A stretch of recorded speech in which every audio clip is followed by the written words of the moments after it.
Bismillahirrahmanirrahim. Honorable Chief Guest, Excellencies, participants, distinguished guests, Assalamu alaikum and a very good morning. I have the honor and pleasure to welcome you all to the International Seminar Ideas 2024. This year's seminar is titled Pakistan's Defense Production Potential, Challenges, Opportunities and Way Forward. The seminar provides a timely platform to evaluate Pakistan's defense production capabilities, explore sustainable growth pathways, and chart a clear way forward. It will facilitate idea generation, partnership building, and consensus on the essential steps to strengthen Pakistan's defense industry, positioning it to address both current and future challenges effectively. Ladies and gentlemen, to commence with the inaugural session, I will now invite Major General Asad Nawaz Khan, 𝐿𝐴 Military, the Director General of Defense Export Promotion Organization, to deliver his welcome remarks.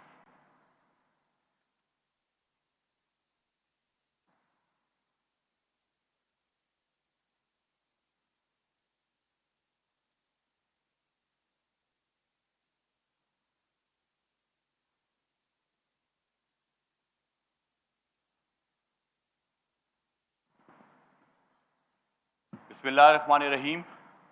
Respected Chief Guest, Chairman Joint Chief of Staff Committee, General 𝐈𝐃𝐄𝐒 𝐏𝐚𝐬𝐼𝐃 𝐏𝐚𝐤𝐢𝐬𝐺 Military, Professor Dr. Ismail Damir, speakers, moderators, ladies and gentlemen, Assalamu alaikum and a very good morning.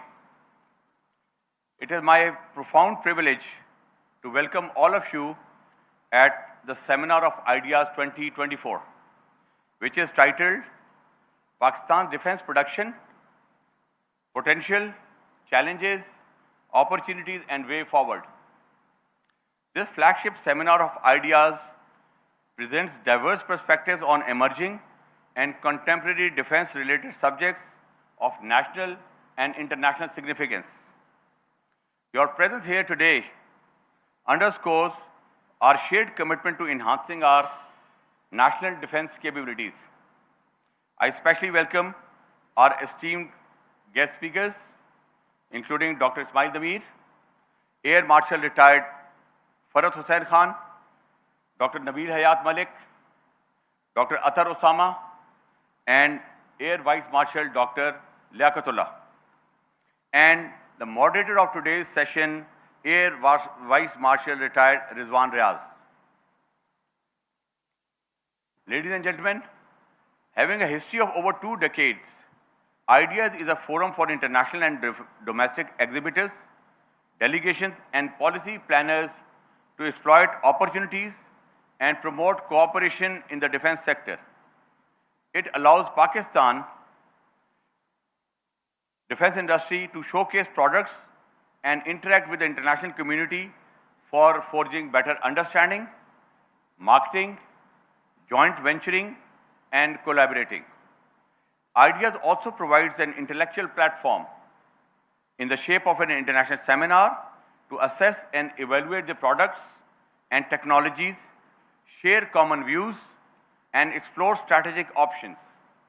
The significance of events like this is ever increasing as we face the continuous flux of technology, innovation, evolving threat, and response mechanism along with the conventional and non-conventional security dimensions. Ladies and gentlemen, as we embark upon this dialogue, we need to acknowledge the vital role that a robust defense production industry plays in ensuring a country's national security and sovereignty.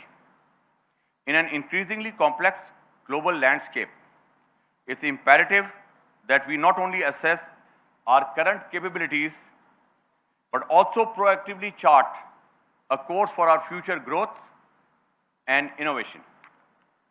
Distinguished guests, today's seminar aims at fostering critical dialogue on the future path of Pakistan defense industry. It seeks to evaluate our current capabilities, critically analyze Turkey's case study of paradigm shift in this sector, identifying strengths and areas of improvement, and address the challenges such as the widening technological gaps that we have and related policy level impediments, especially for the private sector that we have. Ladies and gentlemen, although the path ahead is challenging, yet I firmly believe it's filled with opportunities. As we engage in the intellectual discourse today, I encourage all of you, including the audience, to share your insight and experiences, especially during our vibrant question and answer session, so that together we can forge a comprehensive strategy that not only meets our defense needs, but also contribute to our economic and technological advancement. Let's work together to harness the full potential of our defense production industry, ensuring that it serves as a cornerstone of our national security and progress. I once again thank you all for coming over and attending this seminar, and also like to thank ISRA for organizing this capstone seminar on this event. Thank you. And I also hope that today's seminar shall bring out new insights and generate constructive debate revolving around defense production with a view to devising innovative ideas for planning a comprehensive strategy to reshape our robust defense industry, optimally utilizing private-public partnership in the country. Thank you so much.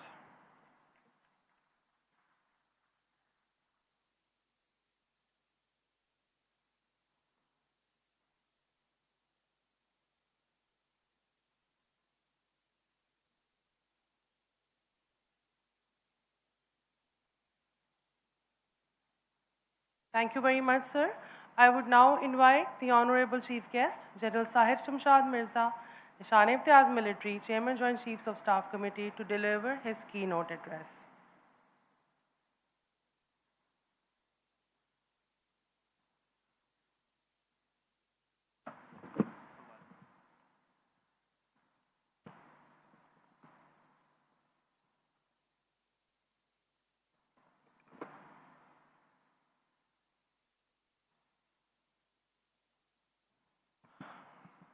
बिस्मिल्लाहिर्रहमानिर्रहीम।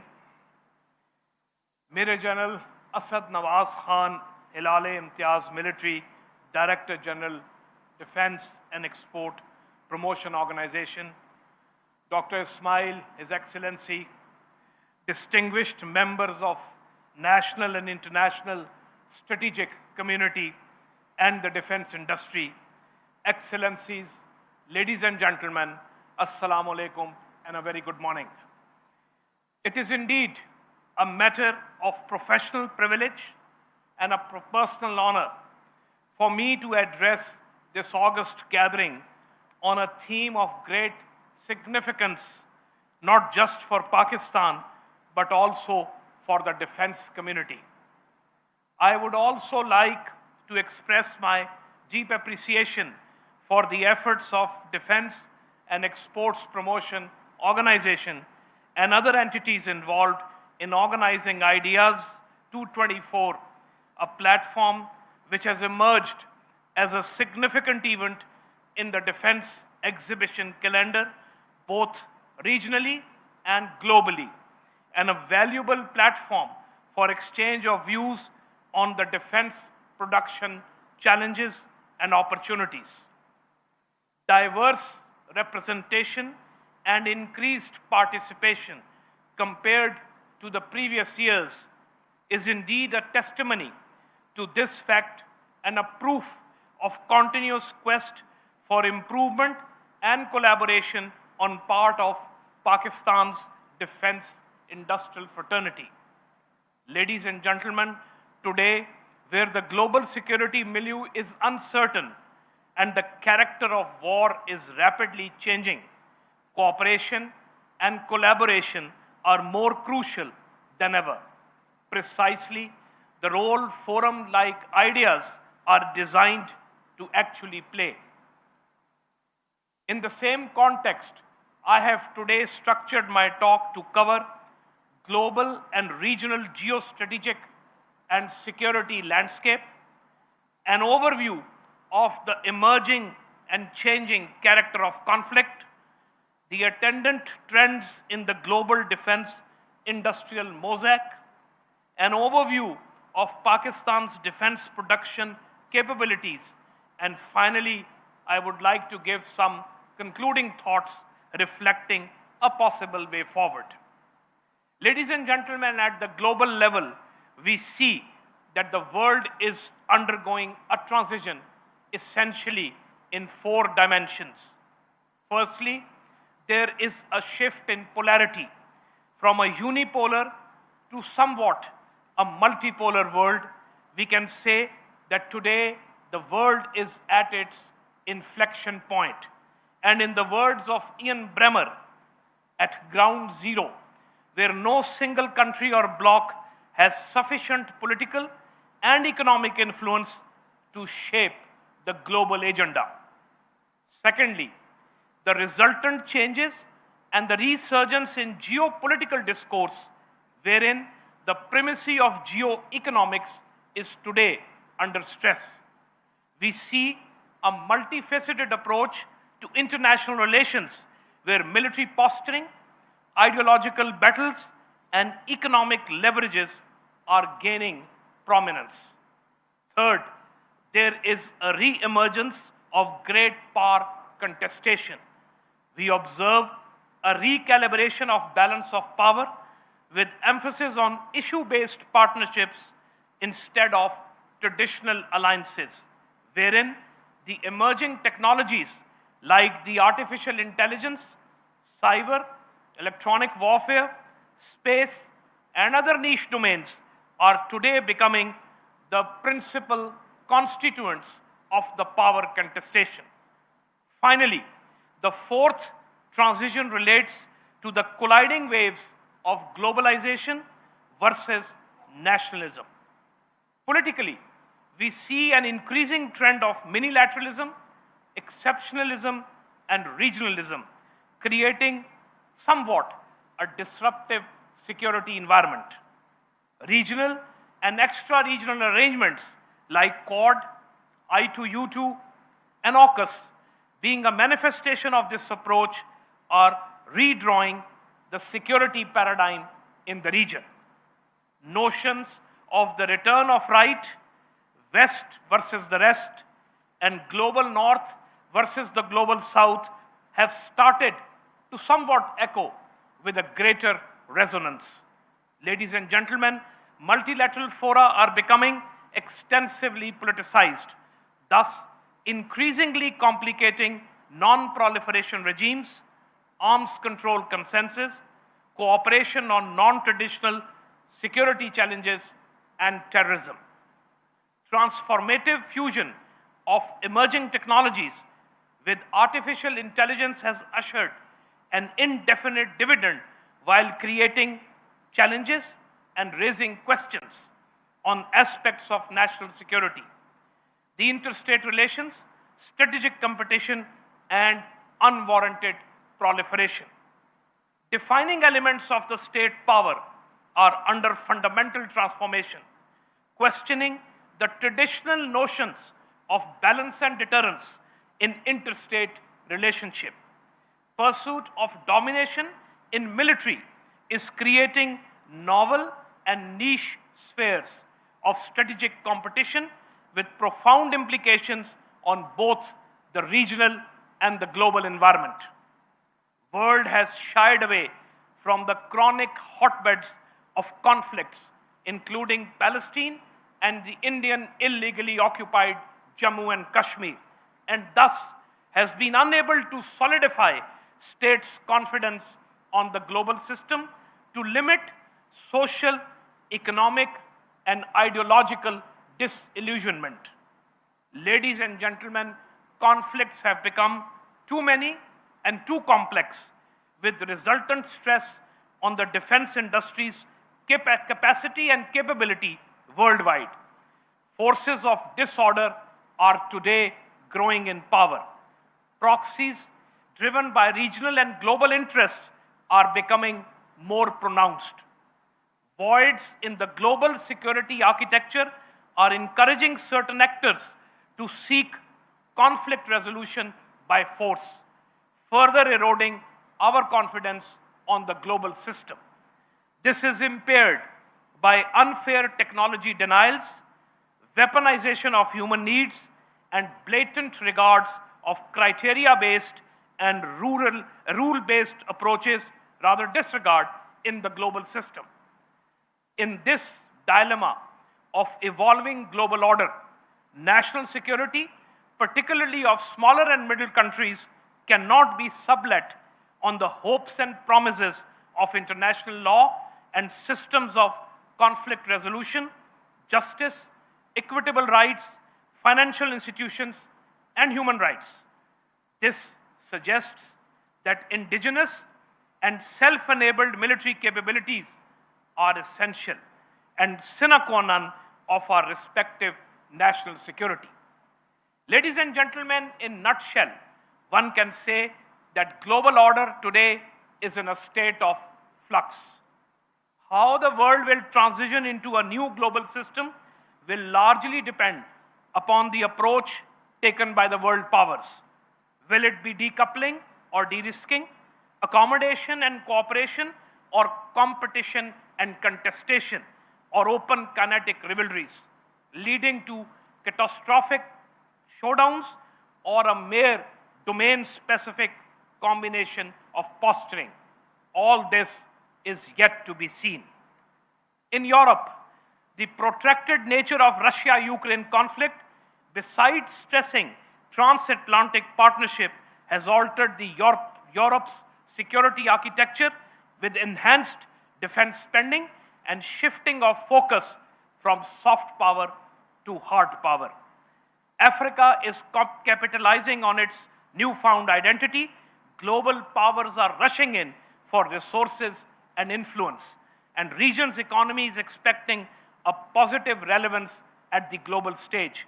However, unrest in some of the significant African countries like Sudan is hindering this destined prosperity. In the Middle East, besides Israel's gross human rights violations in Palestine and Lebanon, ladies and gentlemen, there is a high risk of conflict expansion. Excuse me.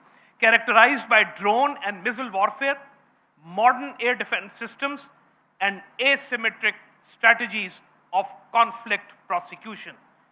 Asia Pacific and the Indian Ocean region are today wrangling hot amidst intense strategic alignments and witnessing an increased militarization. Strategic competition in Asia Pacific has led to strategic patronization of some states that has implications not only for the region but for the contiguous zones, especially in South Asia. The outlook of South Asia is being shaped by geopolitical rivalries, peculiar character of Pakistan-India-China equation, perpetual instability in Afghanistan, strategic patronization of India, and the unresolved Indo-Pakistan dispute with Kashmir lying at the center stage. India is today getting leverages of a net security provider. Ladies and gentlemen, a misplaced notion that not just defies the fundamental principles of power and strategic equilibrium and disregards geopolitical rationality, but also undermines the United Nations cardinal principle of equal and undiminished security of all states. It is only a matter of time that this assertion will prove itself. I just hope that it is not too late or too catastrophic for the world.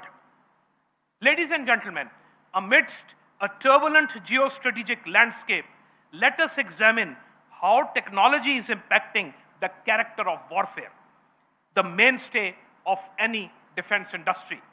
At the global level, a new comprehensive arms race has ensued that includes emerging new weapons and niche technologies. These are likely to impact complete facet and understanding of raising, maintaining, and application of the military forces. Technology is appearing dominant in the complete spectrum of conflict and war fighting. High-tech and asymmetric strategies through drone and counter-drone systems, EW, and counter-EW spectrums, ballistic missiles, and air defense or missile defense shields have already started to dominate armed conflicts and force development. Disruptive technologies are in preponderance with high precision applications and non-contact warfare toolkit, challenging erstwhile notions of force projection and force protection. While we so far considered space a safe and global common, it is not the case any longer. 40 years down the line of Reagan's Strategic Defense Initiative, which was considered akin to fiction fighting of Star Wars, the latter has become a reality as the hunter-killer satellites, ASAT weapons, and other offensive weapon systems are permanently changing the peaceful nature of our outer space. Today, AI-driven information operations are immensely powerful to shape the public opinions.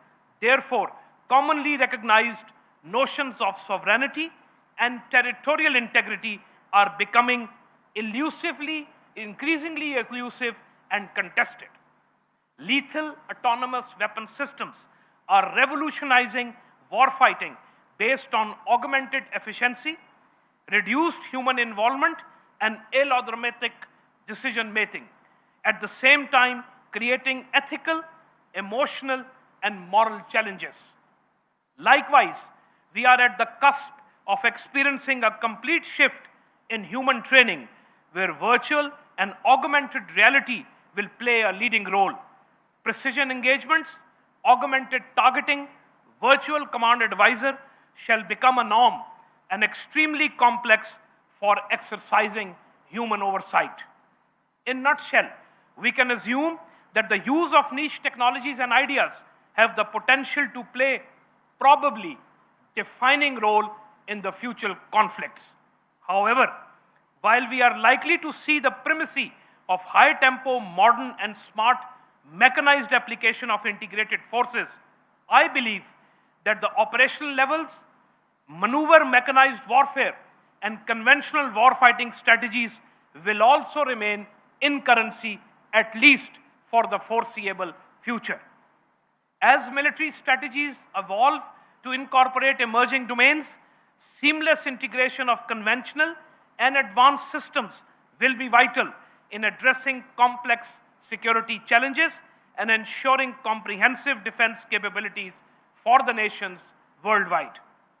Ladies and gentlemen, the global defense industrial production landscape presents several opportunities as well as challenges stemming from evolving geopolitical dynamics, technological advancements, and economic factors. I'll give you a breakdown of that. The contemporary conflicts and the rising geopolitical tensions have led to surge in the global military spending. Nations are responding to this volatile landscape and diversified threat spectrum by strengthening military capabilities, leading to increased investments in arms, military technologies, and defense infrastructure. Defense industry is today being transformed by rapid technological advancements. Key domains such as AI, autonomous systems, hypersonic and directed energy weapons, cyber warfare capabilities, and space-based technologies are today becoming essential. This drives significant R&D investment and intensifies competition in order to maintain technological advantage. Recognizing interconnected nature of contemporary warfare, there's a growing emphasis on multi-domain and multinational interoperability and collaboration. Joint development initiatives, technology exchanges, and standardization are becoming fundamental components of defense and diplomatic relations. Private sector and the startups are taking on an increasingly important role in defense production. In fact, they are witnessing a boom. This shift from conventional state propriety over the defense industry highlights need for an effective collaboration with the private entities essential for resource optimization, and energizing innovation while efficiently managing intellectual property and technology transfers. Export control regimes and technology denials pose significant challenges for developing countries and production entities, making partnerships and indigenization vital for fulfilling national security needs. This selective approach towards defense collaboration, however, encourages new players and partnerships. Ladies and gentlemen, supply chain disruptions witnessed in the recent past in the COVID, coupled with protracted nature of ongoing conflicts, have prompted the need for building resilient and diversified assembly lines and logistics ecosystems, reducing reliance on single-source providers and promoting domestic production capabilities. Ladies and gentlemen, in the midst of technological revolution, relevance and development of conventional means of warfare is likely to endure, underscoring the need for sustaining parallel competencies and capabilities. Infusion of emerging technologies with conventional systems, therefore, offers rich dividends, meriting focused attention of the global defense community. Amidst challenges and opportunities matrix, Pakistan's defense industrial complex has made significant strides, evident from the fact that our armed forces are primarily reliant on this valuable resource. We have, alhamdulillah, well-established R&D setups and quality human resource, able to provide technologically high-end and cost-effective solutions, validated through stringent standards of safety and quality by the Pakistan Armed Forces. I would like to share some highlights with you.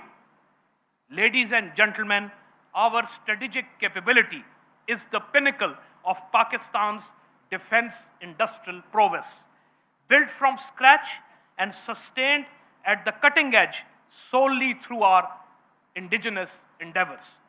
This state-of-the-art capability, developed by overcoming formidable impediments, including stringent export restrictions, is the epitome of exceptional human expertise and technological innovation this country is blessed with.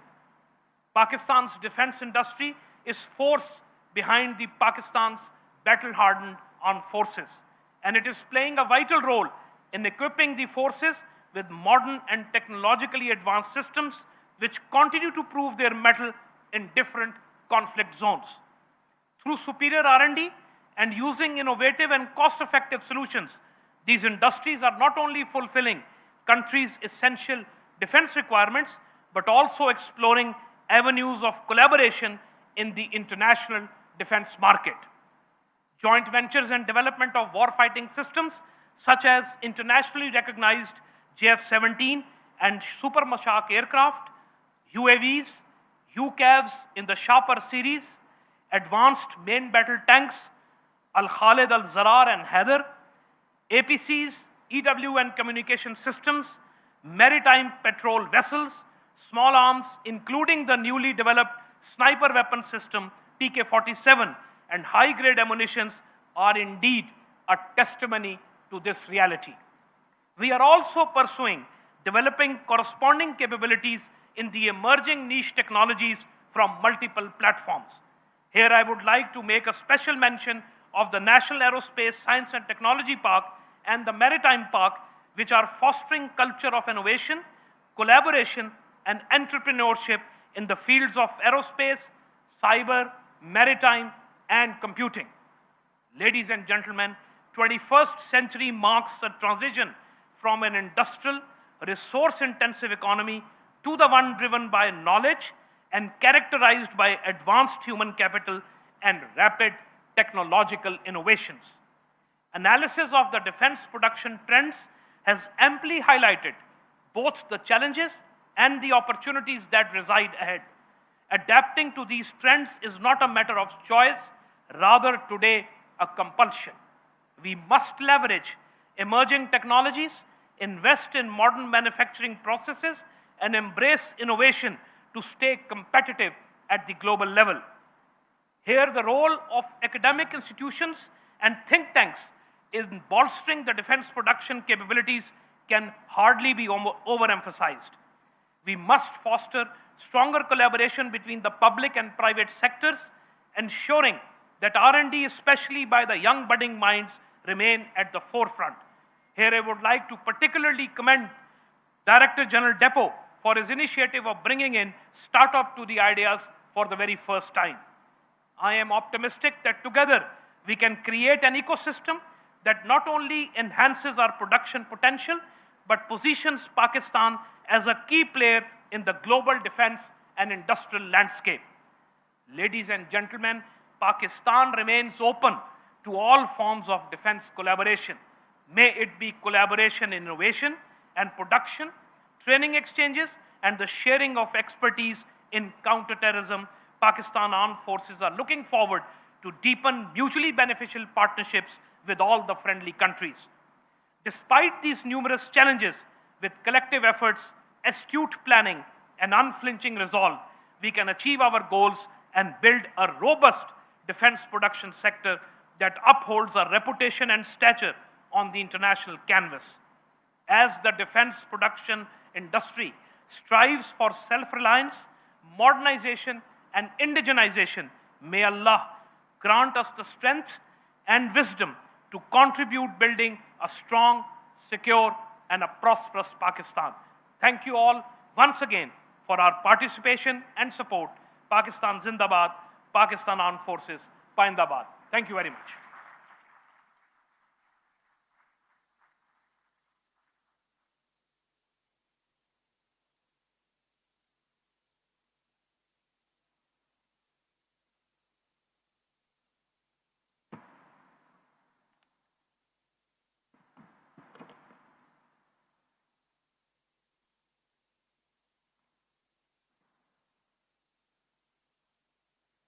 Ladies and gentlemen, we will now proceed towards the thematic session of the seminar. I would now request the moderator and speakers to kindly take their seats on the stage.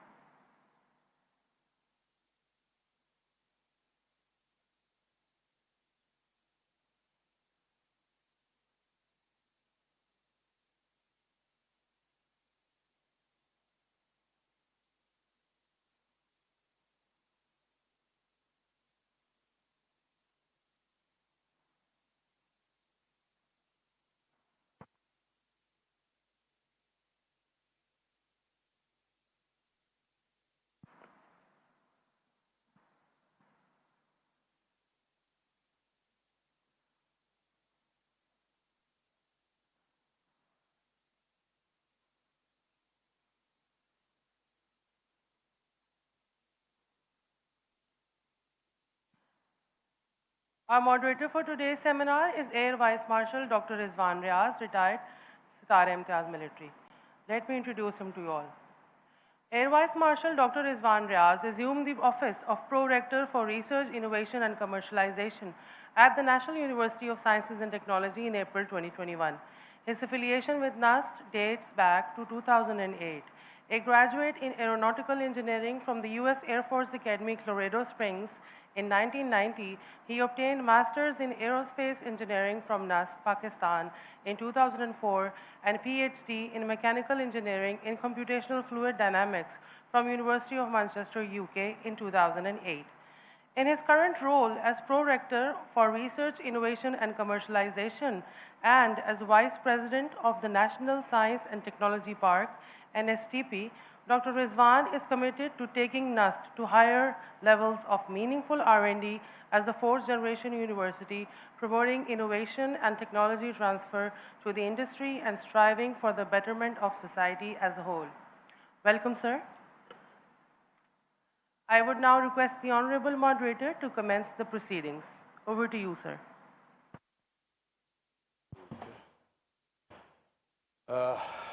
Distinguished speakers, distinguished guests, Honorable Chief Guest, sir. With your permission, I will start the session.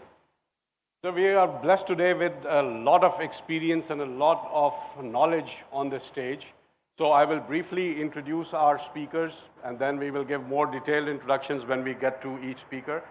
I'm quite sure in the defense community, most of them are don't require a lot of introduction.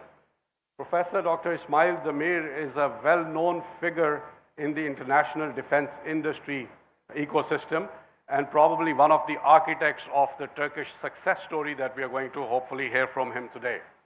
Air Marshal Farhat, our ex-Vice Chief of the Air Staff, head of the JF-17 program, and chairman of the Aeronautical Complex, brings with him a very, very unique set of experiences, very relevant to the seminar today. Moving on to Dr. Atar Osama, who's worked in the Government Sector Planning Commission. I've actually had the honor of working with pretty much all of these gentlemen at some point on making policy-level inputs of how to build up the defense industry, basing the strength of the existing base in Pakistan. Dr. Nabil Hayat Malik, the ex-chairman NESCOM, again brings with him an experience which is unmatched, as the chairman Joint Chiefs was mentioning. This is our pride and joy, the strategic department, and he will be sharing his thoughts from there. And finally, Air Vice Marshal Dr. Liaquat, who's currently the Chief Project Director of the NASTAP, will bring the cutting edge of technology development and startups to this thought process. So before I start, I wanted to make a couple of points on my own. The theme of this topic is so vast that if we just focus on the potential, that word potential, or we focus just on one of those areas, you will see that the experience based here will not only tell you about the past, but will tell you about how we're going to go into the future.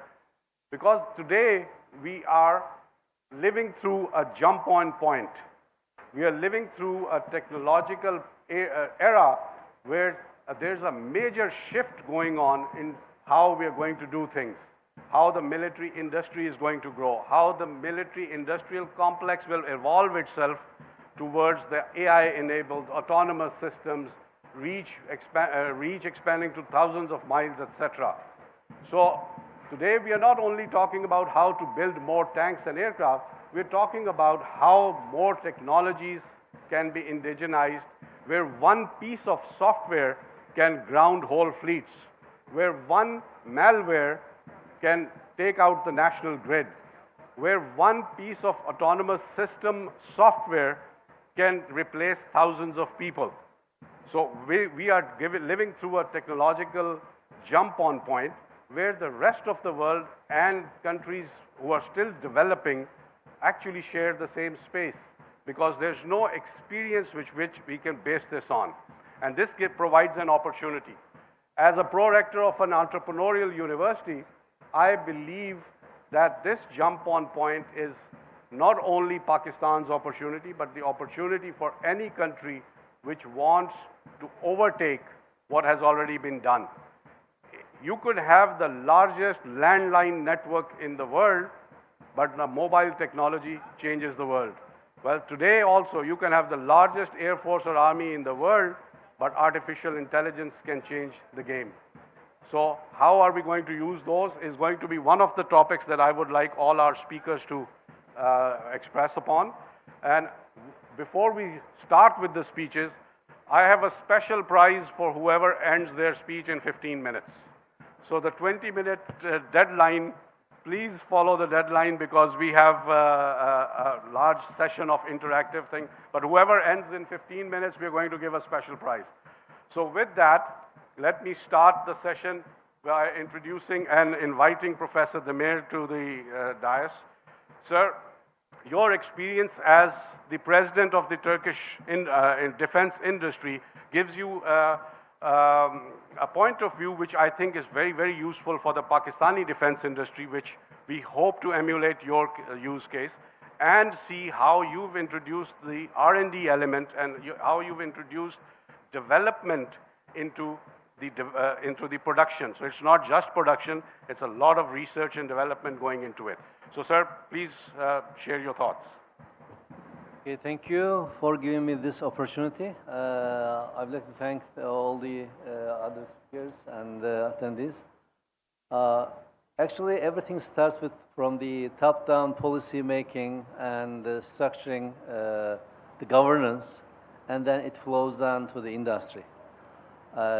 governance means you have your strategic goals in the country, your national interests, and then, of course, it flows down. There is a motto saying that, okay, we have to develop our defense industry. And there are two things here. One is for countries like ours, we have to run after the things that are conventionally available technologies. We are trying to produce our own tanks, our engines, and these are available and known technologies that we are running after and we are trying to catch up. And on the other hand, there are things that are in the future. Now, just we started talking about the AI and softwares and all these autonomous systems and things like that. And also there will be more coming in the future that right now, I'm sure there are studies in universities at research level that we can see the results maybe in 10 or 20 years. So you should not miss any of them. So we should tackle all of them together. And in this structure, there is a very common thing that everyone talks. Okay, how can we connect research to applied research, then to prototyping and fielding and testing? And theoretically, we can talk all about this, but when it comes to action, it is a different thing. We can write a lot of things on the paper, and if you ask 100 people, 90 of them will tell you the right things. But the execution is important. Then the execution, an institution like Turkish Defense Secretariat, at the SSP, is a kind of middle point connecting the decision making and the user to the research and industry. There is one entity who is in charge of indigenization, supporting defense industry. This is the only task. So we know that user has really immediate needs, okay, but in the meantime, we have to develop our industry, and user cannot wait for you to deliver for 10 years or 5 years. So in one hand, you can utilize the procurement process to the benefit of your country. On the other hand, you can collaborate with the user to improve your products. So this is the connection that we must have in all the grounds. So an overseeing body can work with the universities, technoparks, research institutes, and also work with the user, get their needs, and take that needs and analyze them, and also convince them for the localization, local products, and also take care of the entire process of research, development, innovation, prototyping, fielding, and serial production. In the meantime, work together with the user on the field to get feedback from the products. Also, get together, make planning, and look at the future needs, future technologies. So in order to do this, we need resources. When it comes to resources, we always think about the financing and the monetary things, but human resources are the most essential and important thing. If we have policies rightly to use human resources, not only in our country, especially like this medium, the friendly countries here must collaborate in human resources level. It doesn't take too much money to collaborate, but it takes a lot of benefits. It gives a lot of benefits because the brains are the most important thing, and that's how we can excel our technology. That's how we can go future, and sharing the current technology is also important. And sometimes it has been always thought commercial terms. You know, a company here in Pakistan and Turkey, when they come to talk, and they just talk about the commercial terms and the sales and exports. But most important thing is to create a synergy with common benefits. Then the commercial terms will come after that. And one of the duties of the defense industry, environment, and research institute also must be attracting the customer's attention. What I mean is, usually the traditional way is customer, the user, will define the needs, and they will ask something, or they will foresee some needs, and then we can start. Instead, we can start ourselves looking and have a better knowledge of a research environment and science environment. We can offer our own solutions and products and innovations to the user to really attract their attention. So this is a kind of two-way process. Traditionally, it goes always in one way, but there is a two-way approach needed. And I am coming from academia, and in academic world, people could be happy to go deep down on their theoretical research and publish papers, etc. But to connect them to the real life and the real needs of the user and country is a must. And if we don't do this, I give an example of the gears are rotating without touching to each other, and they are consuming a lot of energy. But what is the outcome for the country? Nothing. So a kind of force should connect these gears in a meaningful manner to get this engine running. So this is, in a nutshell, what I would like to say. And I don't want to take too much of your time. Maybe at the end we can have a couple of more words. Thank you very much.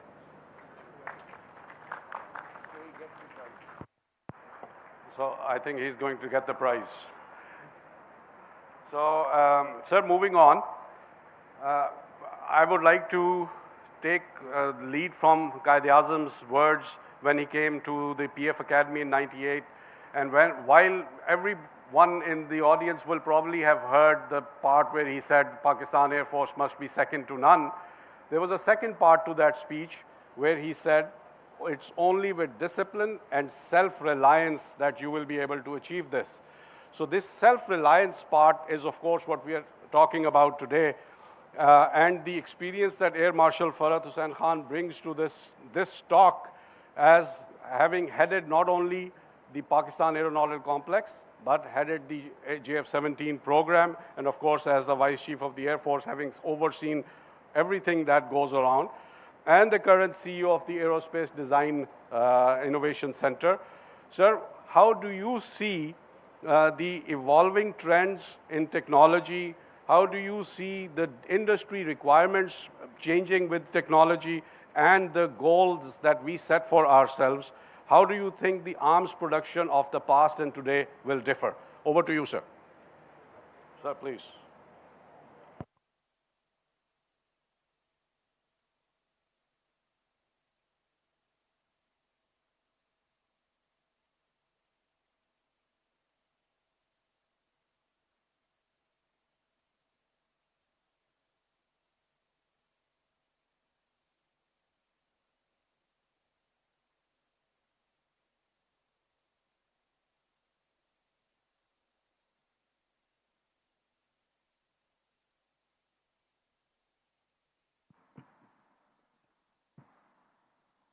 Bismillahir-Rahmanir-Rahim.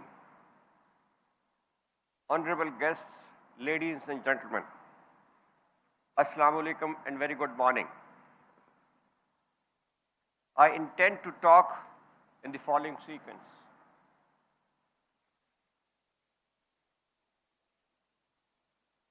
The history of weapons is as old as the humanity itself.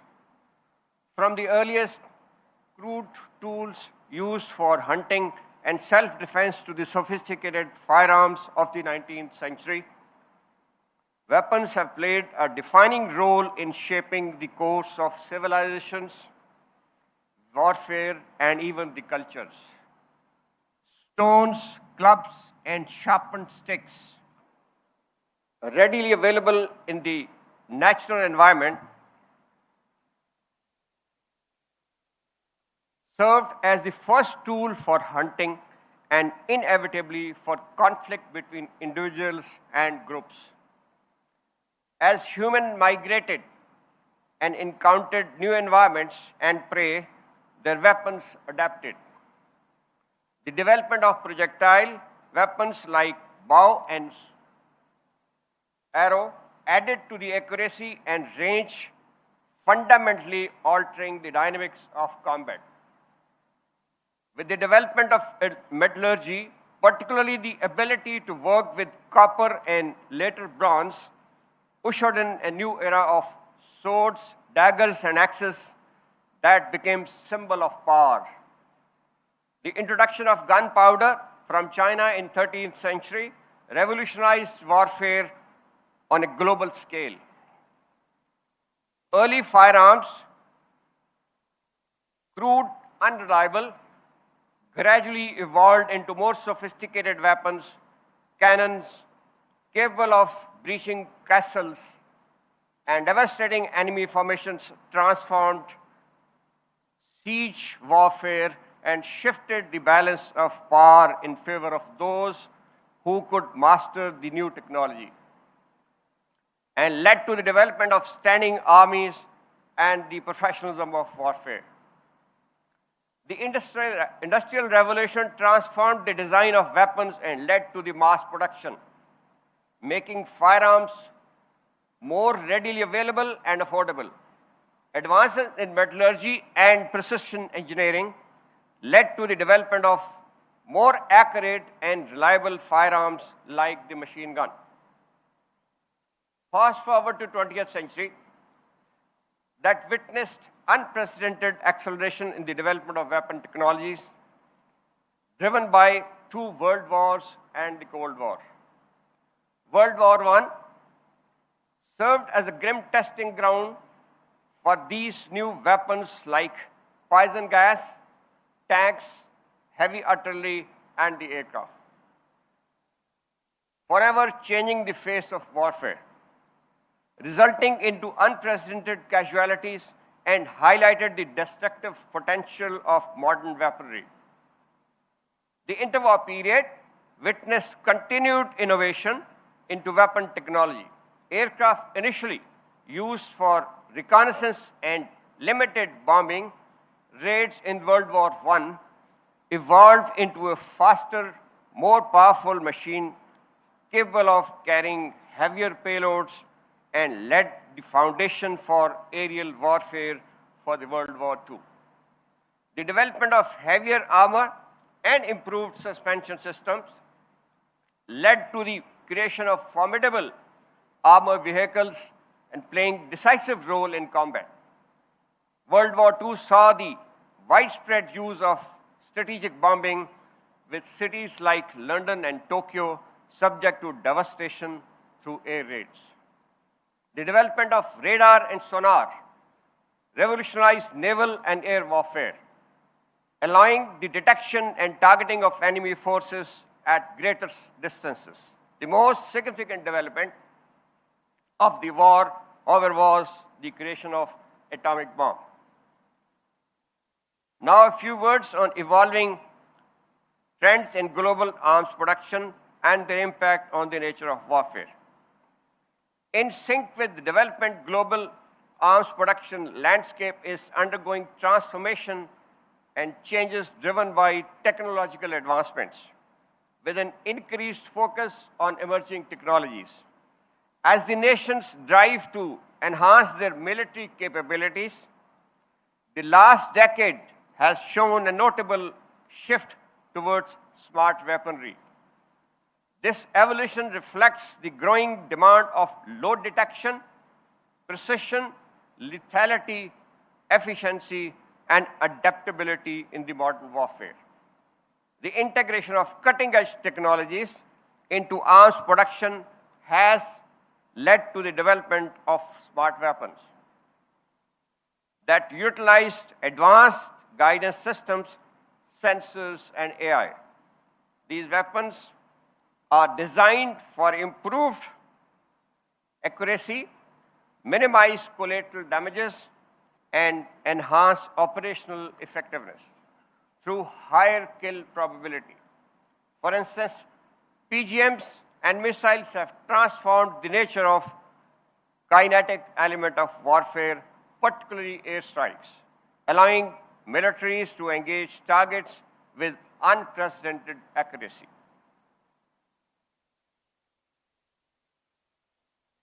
allowing the incorporation of space assets and autonomous systems further enhances battlefield capabilities and reduces attrition. The increased use of long-range smart weapons in a very recent conflict, that is Ops Sentinel 2019, re-established the concept of standoff deliveries with pinpoint accuracies and enhanced destructive power with reduced collateral damage. Emerging technologies, on the other hand, are having profound impact on the kinetic as well as non-kinetic element of warfare. An important weapon for non-kinetic engagement is cyber warfare, which is not just a slideshow, it is a game changer. It is no longer just boots on the ground, but also bytes in the network. Cyber attacks can cripple critical infrastructure, disrupt communication, and show chaos in ways that were unimaginable a few decades ago. Think of a virtual battlefield where battles for information dominance are waged, influencing the real-world outcome of conflicts. Ignoring the cyber warfare, gentlemen, would be like fighting blindfolded in the 21st century. Unmanned aerial vehicles, commonly known as drones, have revolutionized the warfare yet again. Initially used primarily for reconnaissance and surveillance, drones have evolved into sophisticated weapon platforms capable of delivering precision strikes with minimal risk to human operators. The proliferation of drone technology has democratized access to aerial warfare, empowering the non-state actors. Drones are were observed in recent employment, have demonstrated their adaptability and impact on battlefields. Development of swarming drone technology, where multiple drones operate autonomously, is posing a new challenge to the traditional air defense systems. Hypersonic weapons challenge traditional notions of deterrence and strategic stability. Their spread and maneuverability compresses decision-making timeline, increasing the risk of miscalculation and escalation. The development of effective countermeasures to hypersonic weapons remains a technological challenge. Further fueling the pursuit of this technology, application of drone technology and use of hypersonic weapons, flying at the speed of Mach 15 plus and reaching 2,000 kilometers away in less than 7 minutes during the recent Middle East engagements has been a nightmare for air defense systems of the strongest type. Investment in hypersonic weapons technology by China, Russia, US, and some other states raises concerns about new arms race reflecting complex geopolitical environment. The question arises that how come a country under sanctions for almost 4 decades develops systems to counter potent military force thousands of miles away and also be rated amongst the first 5 countries in the lineup of cyber warfare capability? The answer lies simply in spending 5% of the GDP for over 3 decades on education. Proliferation of technologies across our neighborhood, though through US-sponsored Indo-Pacific strategy, throws yet another challenge to Pakistan and the needs to be taken care of.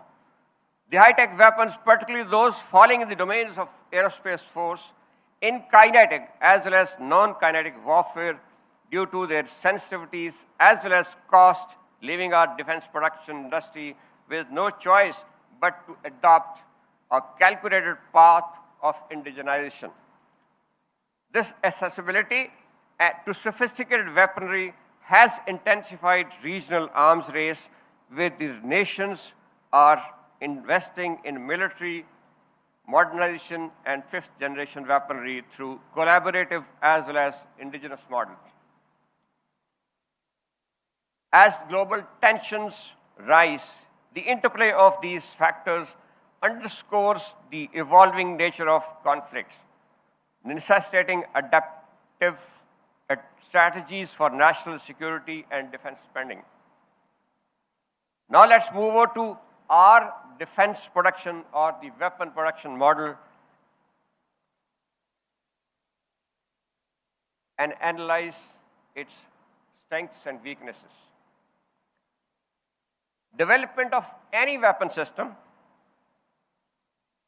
has three distinct stages before it can be put to use as a product. First, the design. Designers are intellectuals, forward-looking, painstaking, multifaceted individuals who conceive the project based on available technologies and user requirements and route through various stages, namely conceptual,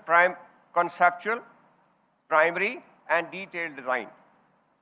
Design is more than just aesthetics and or ergonomics.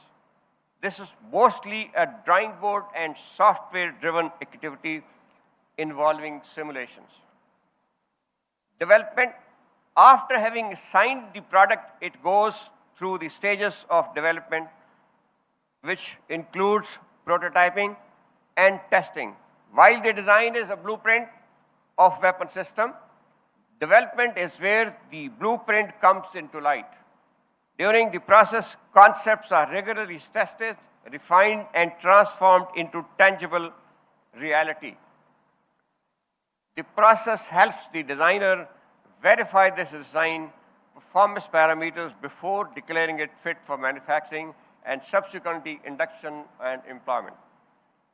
Production industry takes over the serial production with numbers dictated by the client's requirement to meet operational employments. This model, ladies and gentlemen, that is design development leading to production, is followed across the globe by developed industries and is sustainable in technological as well as industrial growth. Its advantages are being technology-based. The model promotes R&D, helps in enhancing practical knowledge, provides redundancy against sanctions, helps promote downstream industry, and strengthens national economy through job creation and exports. Our model, on the other hand, follows a system-based philosophy where the user, in pursuit of his own operational capability, selects a weapon system of commander's choice and then selects local production through transfer of technology limited to CBUs, CKD, and SKDs. This model is user-driven and expensive. This model does provide limited know-how and is actually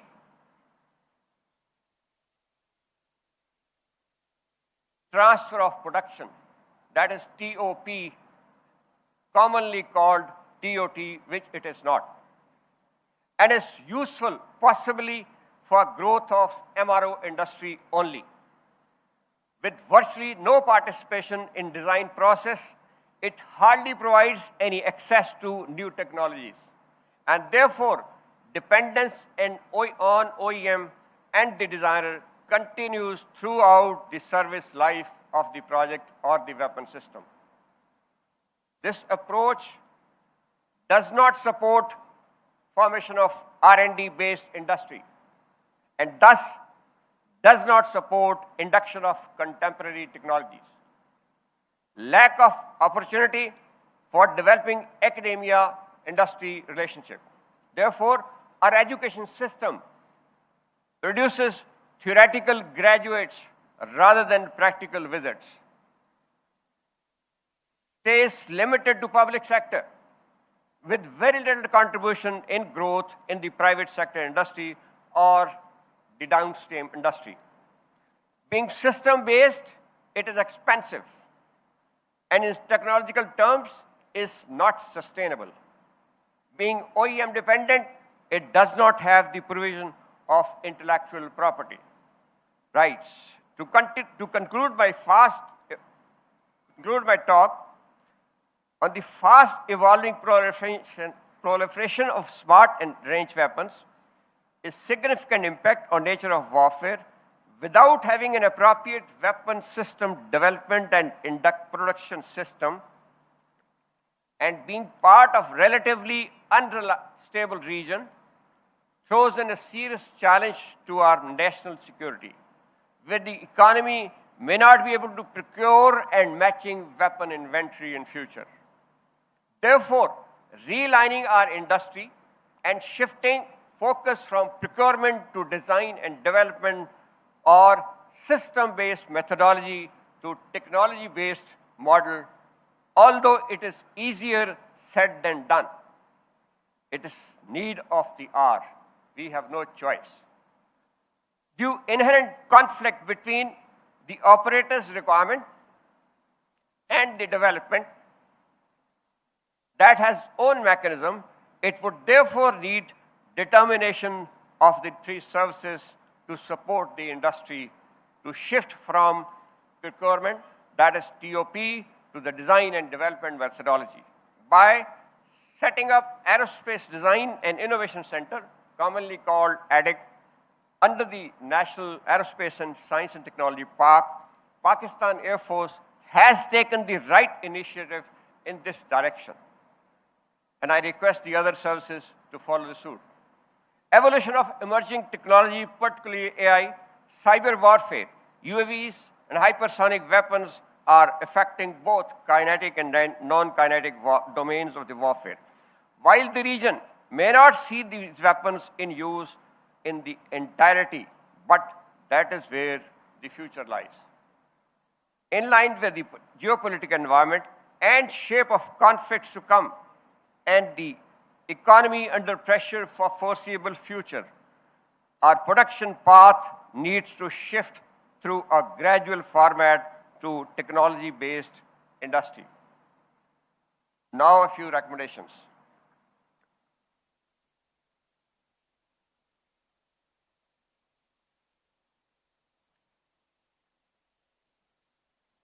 First, let us invest on design and development capability rather than procurement alone. Switch from system-based model to the technology-based model. Sector as engine of growth. Support national economy through indigenization of technologies and provide the path of enhancing exports. Ensure industry-academia linkage. Increase the education budget, more so on the R&D. Empower the industry with on-spot decisions. With that, ladies and gentlemen, I come to the end of my presentation. Thank you very much.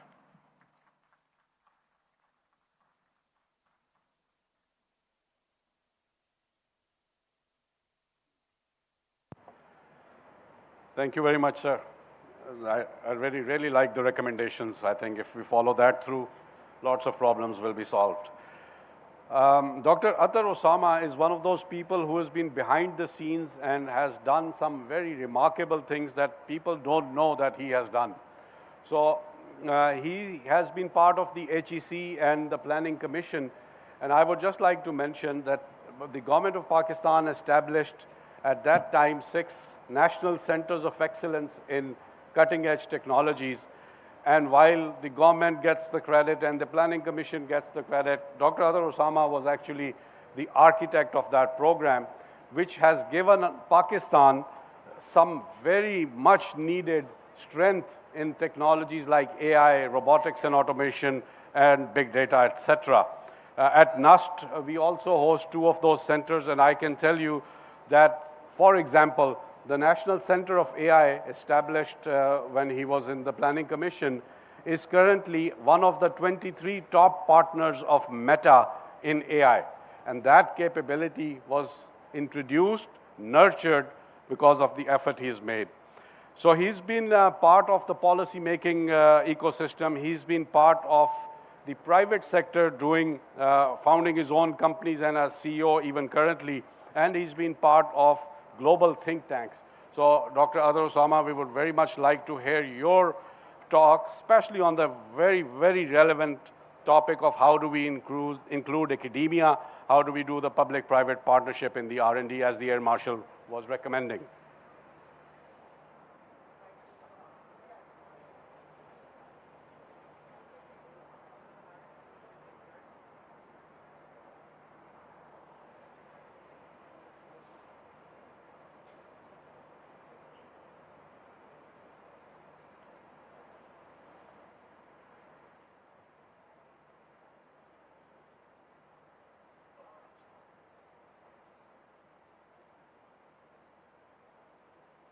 I'm just trying to put a stopwatch to see if I can beat your 15-minute target.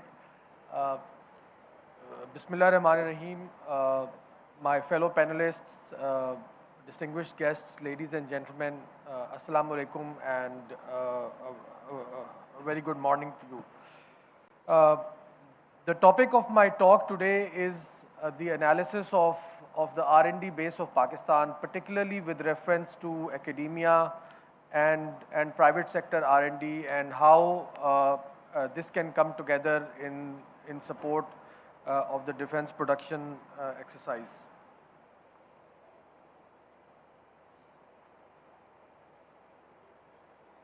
Right.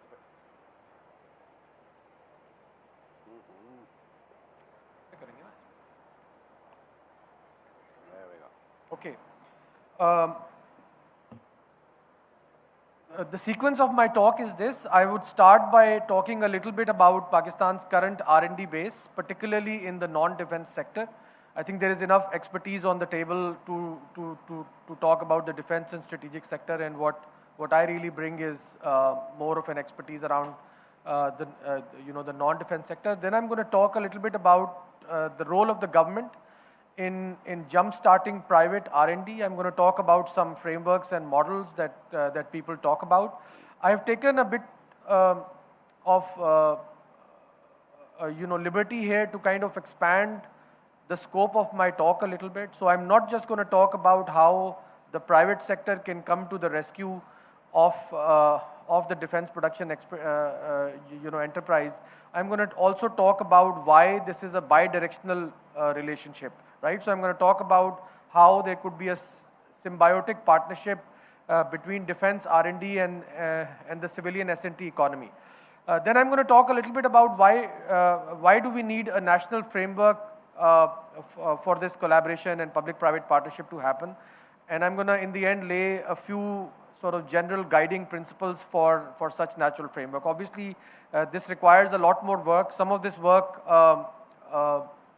happened 5 years ago when I was in the government, and AVM Rizwan Riaz and a lot of other people were also part of those conversations.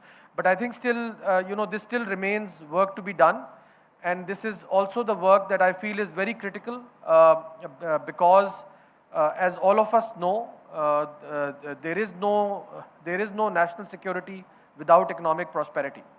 And science and technology is the foundation of economic prosperity these days. And as some of the other speakers have also said, private sector is really the engine of this growth. And we need to kind of support the private sector to come up and develop some of this capability. So that's kind of the outline of my my talk. So the state of the non-defense R&D in Pakistan is such that the way this is structured is, obviously there are some organizations within within the government. They're under various ministries, in particular the Ministry of Science and Technology, the Ministry of IT, and a couple of other ministries have larger portion of this R&D infrastructure. There are a number of organizations under the Ministry of Science and Technology, for example, which includes Pakistan Council for Scientific and Industrial Research, Pakistan Council for Water Resources and Renewable Energy Technologies. Similarly, there are a number of entities under the Ministry of IT that also do R&D and commercialization. There's a body called IGNITE that is the main sort of funding body for IT-related, IT-related and new technology-related stuff. Then there's a whole bunch of, national centers that have been established, and I would also say that, 𝐈𝐃𝐄𝐒, which is part of the NESTAP, is also an initiative of Ministry of IT. Then there is a whole bunch of research infrastructure, primarily basic research infrastructure, but some applied research infrastructure under the Higher Education Commission. We have these, 6 national centers that AVM Rizwan Riaz talked about, which were established about 6 years ago now, and some of these centers have, developed some capability. Under HEC, the National Science and Technology Park is also another initiative, that needs a mention here. Apart from this, there are these other ministries which also may have certain elements that either do R&D or provide R&D. In all of this discussion, the one part that is really missing, that seems missing, is the private sector. So I look at R&D, and I include innovation and commercialization as part of R&D as well. So I consider R&D as a tiered structure. So on this figure, for example, if you see the the triangle that is upright, it would reflect the various tiers of research, development, commercialization, and innovation. And in the upright triangle, which is the triangle that represents the public sector spend on research, development, innovation, and commercialization, you will see that most of the money, probably about 60%, goes into basic research. And most of this money goes into university, Pakistan's universities. Some money goes into the public sector R&D infrastructure as well. Then you see the second layer, which is about 30%, which is what goes into development. And the top is what is sort of commercialization and innovation, and a very small amount of public sector R&D spend actually goes into commercialization and innovation. Now, in a developed economy and a well-functioning economy, there is actually another triangle that supplements this public sector triangle, and that triangle is the private sector spend on R&D and innovation. And if you see the private sector triangle, it is actually the inverse of the public sector triangle, because most of the money that private sector spends, they spend on innovation and commercialization. They want to take the ideas that are in the universities or in public sector labs, and they want to bring it to market. It takes a lot of effort, often way more effort than what goes into the first part of R&D to bring an idea to market and successfully commercialize it. And they spend a slightly smaller amount on development and a much smaller amount on basic research, right? So this is how a well-functioning research, development, innovation system should work. In our country, unfortunately, while we have the public sector triangle, we do not have the private sector triangle, or the private sector triangle is not big enough. And so the result is that whatever research that we do in our universities or in our public labs does not make it out to the society. So no matter how much research you do in your universities, if there is no private sector to take those ideas out and commercialize them, those ideas remain in the university, right? And it requires a lot more effort, a lot more energy. The private sector and the public sector are totally different animals, organizational incentives, the type of people that work. And so it requires the involvement of the private sector for any country to take what is being produced in its labs and universities and to bring it to the society. So unfortunately, in the case of Pakistan, the private sector is missing. And without the private sector, we will not be able to benefit fully, at least fully, from from the R&D that we do. And I'm not talking about, the defense sector. I'm talking about more, private type R&D, which needs to benefit society. Now, the role of the government in jump-starting private sector R&D has been a subject of debate for a very long time. Obviously, there is this Western model which sort of talks about that we should let the sort of let the capitalist part of the society take care of doing this R&D, and the government should stay out of it. They use instruments like R&D tax credit and some basic research funding programs. But also there is this Eastern and Asian model which is more activist, more industrial policy driven, and it has been used with with a fair degree of success in countries like Japan, Taiwan, Singapore. I would also say that China and Turkey have also to some extent taken more activist approach towards R&D. Though I would say that there are still major exceptions here. So even in the West, for instance, there are still instruments of very activist, R&D policy, and I'll, refer to DARPA and 𝐕𝐃𝐄𝐒, and there's a new organization in UK called 𝐸A, which is the Advanced Research Innovation Agency, and I recently met somebody from something called JEDI, which is Europe's equivalent of DARPA, and so many countries around the world have tried to kind of struggle with and figure out, what the role of private sector is, what the role of public sector is.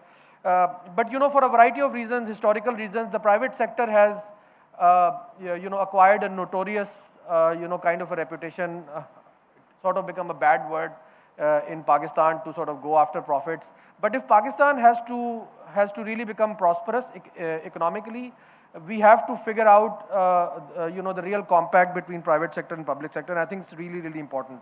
I very quickly go through again. There are several scholars who have talked about this, in the past. Paul Romer was ex-chief, chief economist of the World Bank, and was an inspiration when, when I was studying and I was growing up. He also won, a Nobel laureate in 2018 for his for his basic ideas that, growth can come from ideas alone. And it does not always need, capital, labor, and, those things to grow. And then Michael Porter has this cluster model, which is very, very famous. He's a, very famous Harvard University professor. More recently, we have this Professor Mariana Mazzucato, who has talked very extensively on the more activist role of the government. And it's interesting that these voices now are coming from, deep within the establishment of, Europe and America. Sort of really influential, voices in the last few years.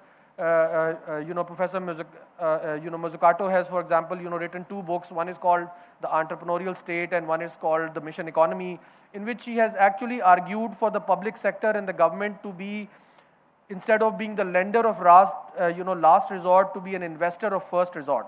And she has talked about the role of the government in creating a lot of groundbreaking technologies and bringing them to the market, and really wants the governments in Europe to take on the kind of role that the US government took at the time of the mission to moon. I want to very quickly talk about this particular gentleman, Dr. Ricardo Hausmann, who was the former finance minister of Venezuela, and he has talked about, he has presented this very interesting idea of economic complexity, and he basically says that countries make products based on certain capabilities. And those capabilities exist not just in people, but also in their organizations. And sometimes those capabilities are not implicit, are not explicit. They are, they are tacit and implicit. And the way countries put together these capabilities in various ways is really how, sort of countries and companies generate, economic growth. And so, he has built upon this work. He's actually done some analysis on Pakistan as well. But he has kind of created this atlas of economic complexity that looks at what every country produces and where it produces it, and then tries to link it with all other production that sort of happens within countries. So you can look at various industries and sub-industries and really get one picture of what your country is actually producing. And mostly this is input-output data, from the country's accounts and exports. So in the case of Pakistan, for example, he has done a complete mapping. I don't want to read all of this, but he has done a complete mapping of what Pakistan produces and says, okay, if you can produce this, then with a little bit of effort you can produce that, and with a little bit of effort you can produce that, right? So once a country looks at its own, economic base, it can sort of really begin to, building up on it. So there are obviously, sort of unexplored capabilities. So if you are producing this with one additional capability, you can produce something that is more value added, and two additional capabilities, you can produce another thing that is more value added. So, he has provided this kind of framework to look at. And I find this framework very useful because if we can systematically start looking at what we are producing and where we can migrate to, I think we can build the foundations of the, of the civilian S&T economy that I'm talking about. So I now come to the last part of my presentation, which is to talk about this symbiotic partnership, right? I believe there are three reasons why this symbiotic partnership is needed today. First of all, as we have recently seen in the economic conditions of Pakistan, it is really, really important for Pakistan to grow its exports. And to grow its exports and go towards more value-added exports and more technology-intensive exports. And the only place where this technology currently exists in Pakistan is, unfortunately or fortunately, the defense sector. So there has to be a partnership where some of the technologies and capabilities, again, capabilities do not have to be defense or non-defense, they are just capabilities. They could be applied to and transferred to the civilian sector where we could build upon something. Similarly, Pakistan's defense establishment is also in dire need of ideas. The technological distance between Pakistan and its rival India is growing dramatically, and I believe that we need really fresh ideas and access to all of our brain power to be able to, address some of those challenges. And increasing cooperation, and dependence between defense and private sector will be a win-win situation for both these parties, right? So this is really the imperative that I want to focus on. I also, feel that, defense procurement is not a unidirectional affair. It's a bi-directional affair. Where the civilian sector gets something and the defense sector gets something in return, and the civilian, sector can then take those resources, and the know-how and the money to not just produce dual-use technologies, perhaps, but also, innovate and produce, things of civilian value. So I really believe that what is needed is a national framework for defense R&D and civilian S&T economy. I think reforms in Pakistan in this direction will require a fundamental rethinking of the civil-military R&D paradigm. There is truly a need for such a framework, and once that framework exists, even if various organizations and entities will choose to implement this framework in their own time, once such a framework exists, it will allow people who are more aggressive and who are champions of this kind of thing to be able to use that framework to push the envelope a little bit. I want to close by providing some guiding principles for what a national framework of this kind should look like. So, I believe this framework must identify and build new organizational forms and non-traditional models of collaboration, which should be flexible, nimble, and entrepreneurial between the military and civilian stakeholders. The framework must also establish wider and more robust trust mechanisms for the civilian sector to credibly engage in the defense-related R&D. This could be done through a mix of measures, including limiting surveillance and oversight, compartmentalization of work, and effective access management, etc. This is possible. I believe that Pakistan's defense establishment needs all the brain power that it can get, not just people in uniform or people working in the strat sector, but all the brain power that it can get. Even some of our university professors are really smart and remarkable, and we should be able to access that brain power for our benefit. the framework must clearly identify roles and responsibilities such as avenues where R&D and production will happen within each of these respective sectors. So when the next generation fighter discussions were happening, I was in the planning commission. And my suggestion to the Air Force at the time was that you should make a policy that Air Force will only engage in final assembly. All the component level and all the subsystem level work will be outsourced to the private sector. Unless we make a conscious choice to develop our private sector will not develop. Okay, so I think there needs to be some kind of a policy that actually, consciously encourages the transfer of technology and the development of the private sector R&D capability, and it has to come from the defense side. The defense buyer must take on the entire cost and considerable risk of R&D rather than shifting the entire risk to the private sector. This is another, long-standing problem where, the defense buyer basically wants to buy the final product and does not want to assume the risk of developing that product. No product is developed without, somebody taking that risk. And as the senior partner in this conversation, I think the defense sector needs to take on that risk. There is also a need to find and develop financial space for meaningful partnerships between defense, strategic, and private sector organizations, and they may include, ring-fence funding or offset funds to be invested in local R&D capacity.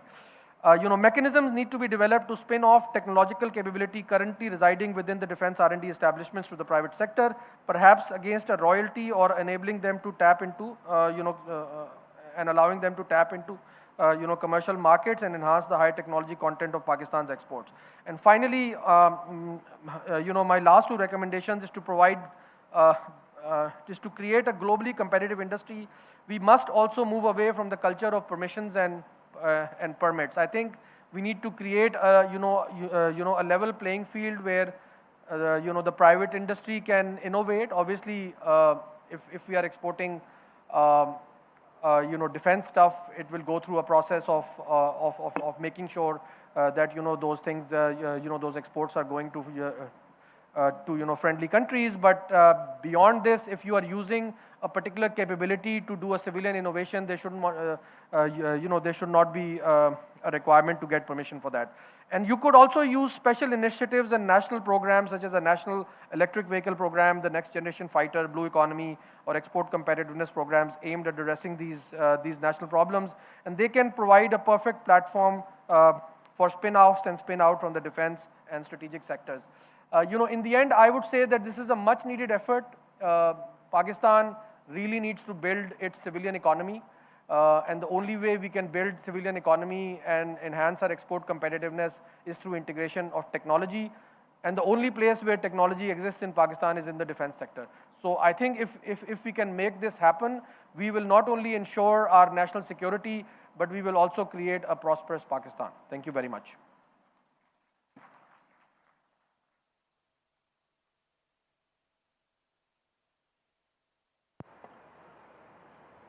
So for going 2 minutes over the 20 minutes, you are going to give the prize to Professor Damer. All right, sir. Moving on to Dr. Nabil Hayat Malik. As next chairman of National Engineering and Science Commission, our premier R&D facility in this strategic domain for 5 years, sir, you bring with you that experience of actually developing new technologies and putting them into use. So kindly share your thoughts on how we can use the current challenges as an actual opportunity for growth. Sir.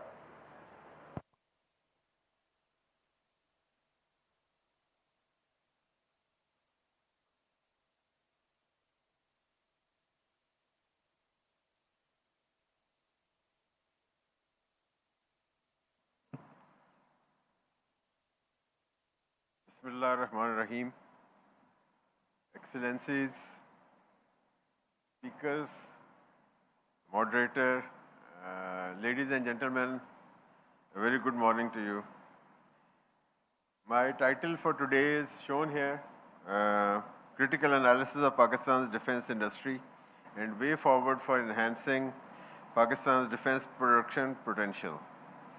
And also I want to state that it's an honor and pleasure to be at this 12th edition of IDEAS.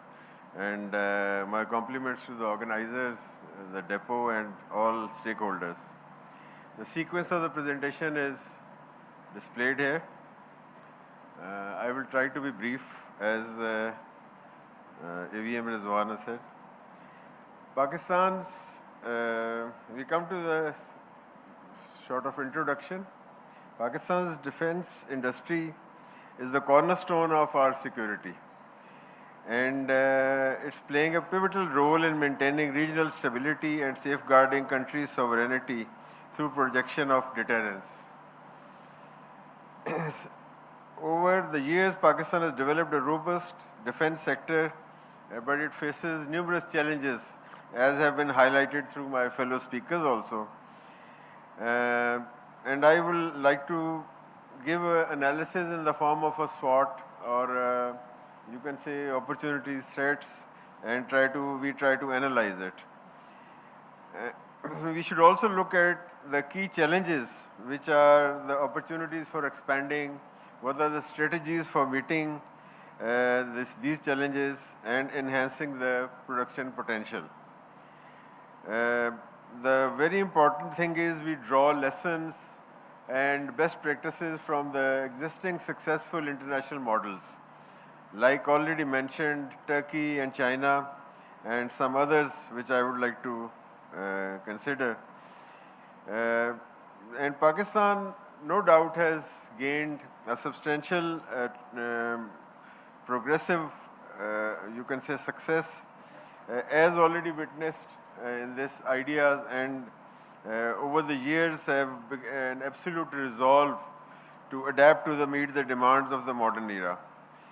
We must appreciate, first of all, that as Air Marshal said just now, the projects, hardware and software, or the systems are not the ultimate.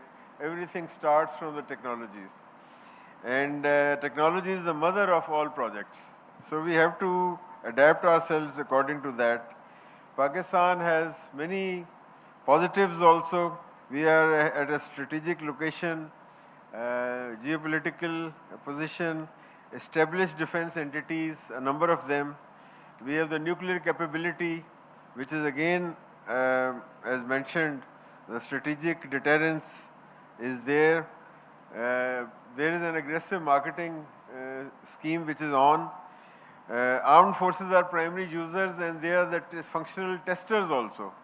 So basically, all the testing is in one place with appropriate facilities, trying to adapt to international standards, indigenization concepts, despite all the embargoes, despite all the constraints, regimes, we are trying to make the best out of it.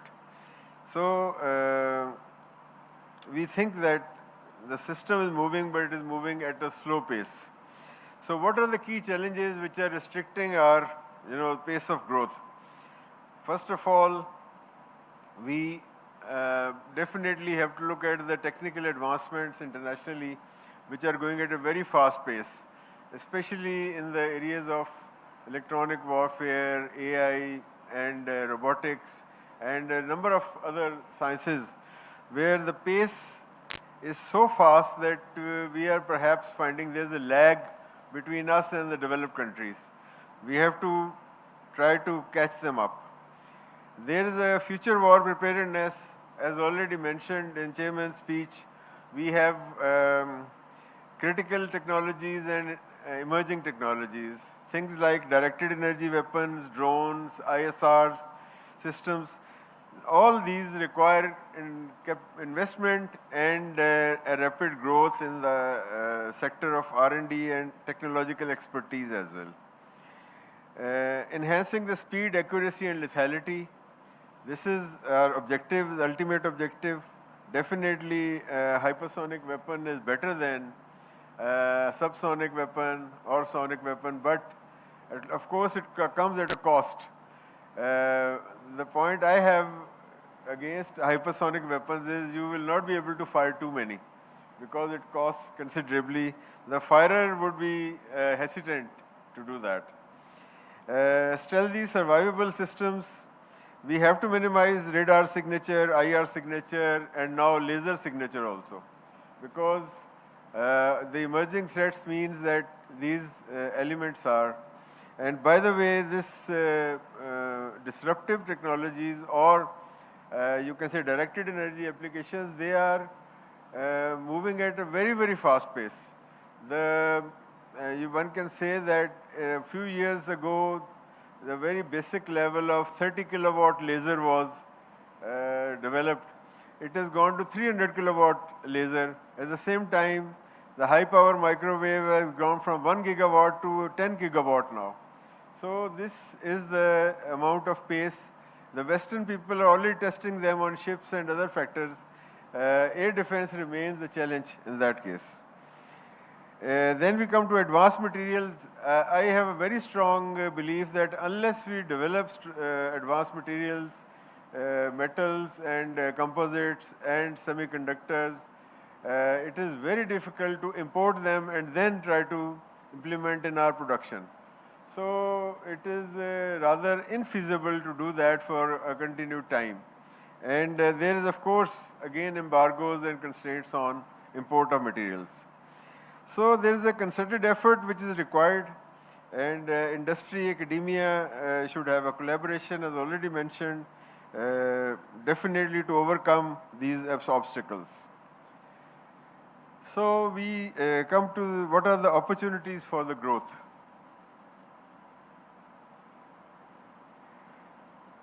We have to tap into new markets, as is the purpose of this IDEAS exhibition also. Southeast Asia, Africa and Middle East are very important markets for us to boost our exports. We have to form the international alliances. We always got a very warm welcome from China, Turkey, especially Turkey. And I must say that we went there in the year 2006 when SSM was already there. I mentioned Mr. Murad Bayer was heading it.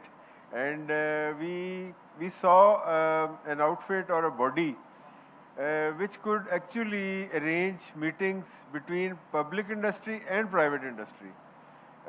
We had meetings with all the aerospace players, with Aselsan, with Tusach Aerospace, with Havelsan, and Kale Aero, and so many others in private side also.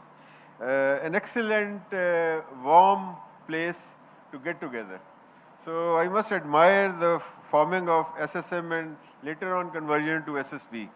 And I must tell you that it's a very powerful body made by the presidential orders. And the president of SSM or SSB reports to the president of Turkey.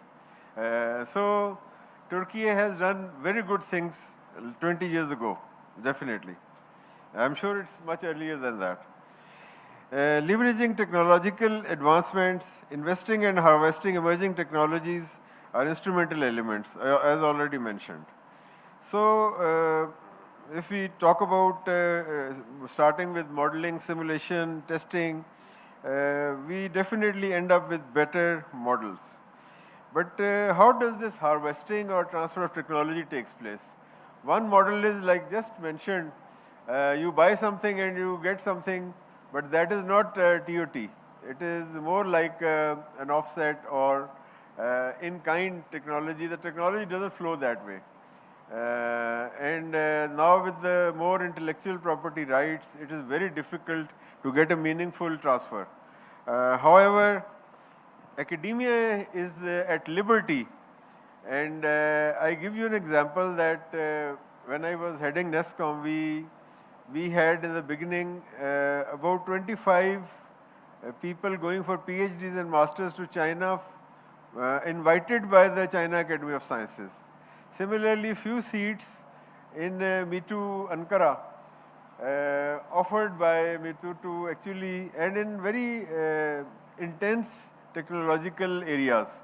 So this is the degree of friendship which can be extended, and our fellows or our masters, PhD, postgraduates, they can very easily assimilate or learn or come back and then establish. This phenomena has taken place in Turkey, in China, everywhere. people went to the West, then they returned and they established things. So this is another way of our in production offerings and to have a competitive edge in the global market. If we try to draw the inferences from the friendly countries, there are a number of success models internationally.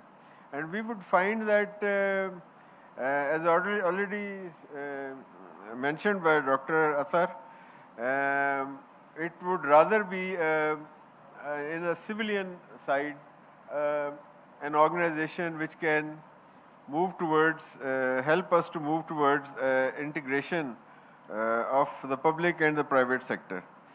But SSM has this feature, and in Turkey, I must mention, there is also an organization called TAF. TAF is a shareholder in their private industry also, and also can vehemently impose themselves on the public to improve the efficiency of the organization and to track and trace the development and the pace of development. Chinese have a defense industry very robust, but they are very aggressive.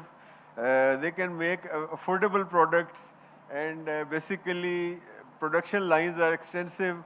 Now normally 2 or 3 institutes or academies work in parallel to achieve objectives, and because of the immense wealth of manpower and resources, they are able to achieve that.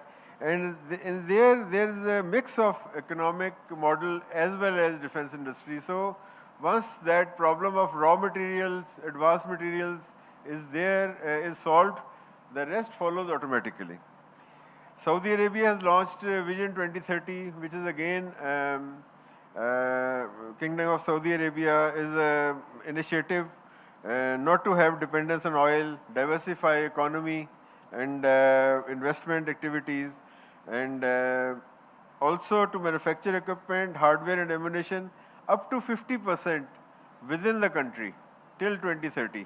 So this is again a very massive undertaking. Nearly all the Middle Eastern defense conglomerates like SEMI, EDGE, EDIC, AEC, Tawazun have all been developed through robust business plans. And there were very senior advisors behind them who translated them, just like behind Emirates and Etihad and Air Arabia. So they make a feasibility for and then have a self-sufficiency and viability. EDGE UAE has become the world's fastest growing defense technology giants.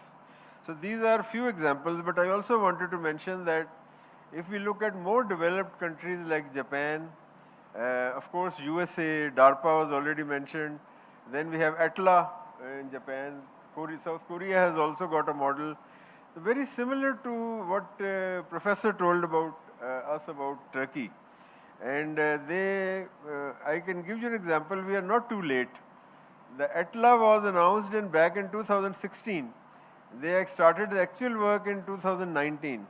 And they also have a plan to move to till 2030, a Vision 2030, which then makes their defense industry more autonomous rather than importing from the West, from the US and from others. So this is a very good example, and they've amply announced what their plans are. Coming to because I come from the strategic side, so coming to the our efforts which are going on, first of all, we have a National Command Authority R&D cell or division in SPD, and working on some of the technological barriers we have, which are adamant, which are persistently slowing us down. This proposal of defense ecosystem is already announced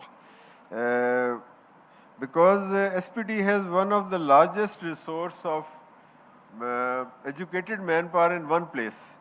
Almost 2,000 PhDs, 20 R&D institutes, 4 commissions, and few other smaller departments now. It's a repository which has, and human element is the major resource which is required for a defense ecosystem. The only point is having a connectivity between, again, public and private thing which we are talking about, and with academia. The vision is to enhance this commission industry linkage and concentrate on niche technologies. This self-sustained facilitation called Connect Tech is just been set up to start this element, and their location is at NESTAP Islamabad, Lahore and Karachi. They have a website also. So what are the recommendations for Pakistan? I will just say a few words. We have to have a very clear vision.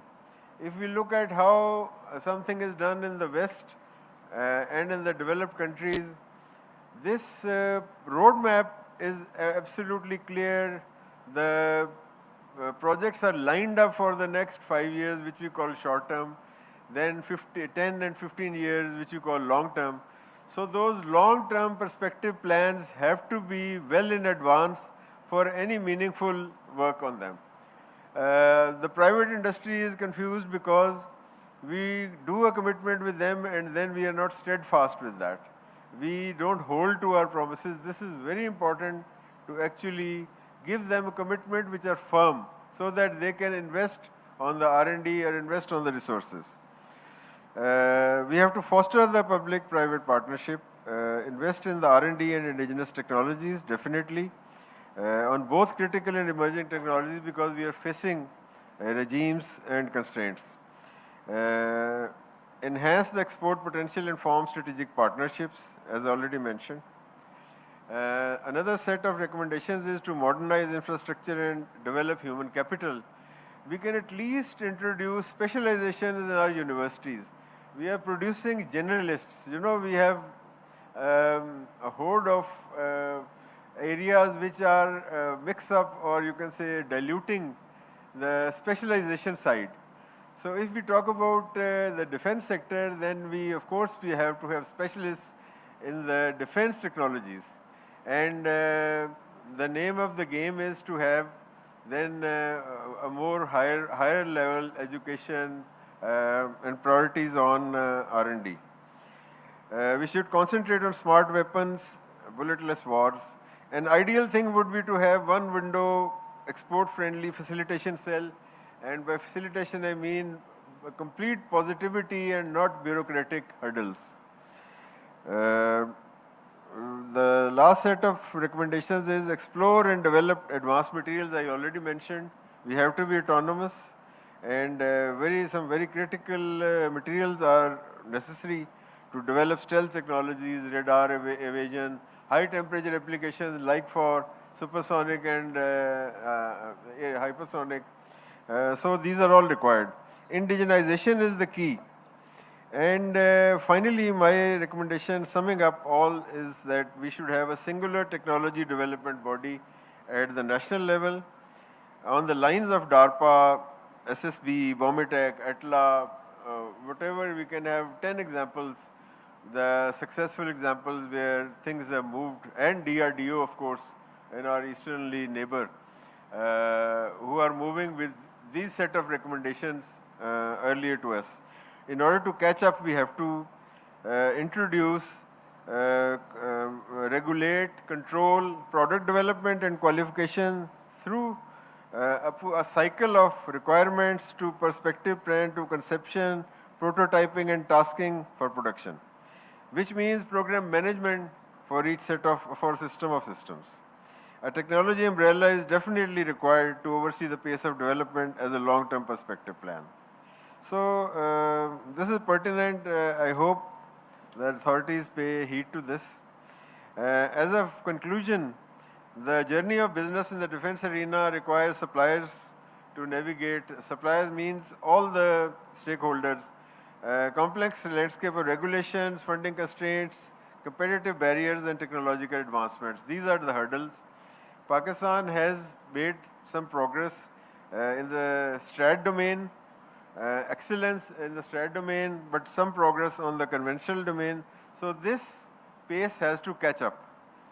Drawing lessons from friendly countries will, bring a balance or bring a transformation to our defense sector also. Defense marketing landscape has to be evolving and agile and vibrant so that if we have a qualified product which is good and attractive, the customers or clients would automatically fall in, and we don't have to run behind them. One of the most prominent trends in Pakistan's defense industry is product portfolio. You can see this time things have, there's more diversity of systems. There are new UAVs, MLRS, military electronics, cyber security, naval systems, and of course, aviation industry, aerospace industry has moved further. So our vision should be very clear to reduce foreign reliance and attain self-sufficiency. Our motto stands as prime objective as Made in Pakistan and as OEM Pakistan, as we should proudly say that. I thank you, ladies and gentlemen, for your patience and interest in Pakistan Zindabad.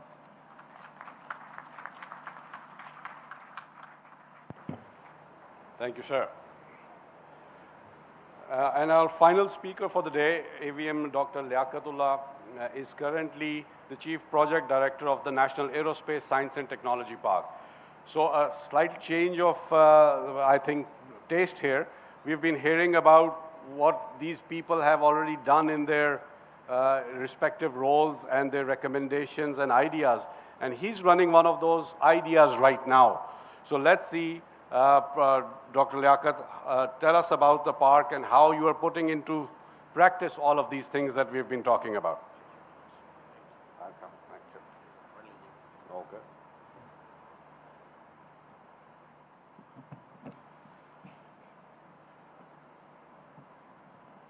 So I believe Dr. 𝐿𝐴𝐼𝐃𝐒 is doing something to the laptop. Change of technology. So the old technology is going out, the new technology is coming in. While he does that, 𝐿𝐴𝐼𝐃𝐒, please let me know when you're ready. So one of the very important things that I think at least 3 of the speakers have talked about is how do we put more money into R&D and how do we use academia as one of those sources of technology. So I think this is a good example of one of those ideas, and in my closing notes, I will be talking about that. And sir, since you did not take your 20 minutes, in the end, I will ask you about this question. Sound check करें, please. Okay, over to you, doctor. Can you please give me both screens and the sound? Only sound.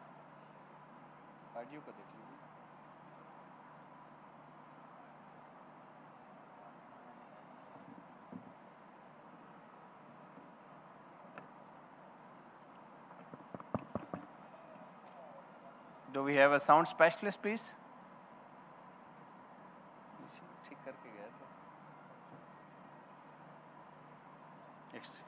एक second वो एक आपके speaker से एक second sound वाले थे एक minute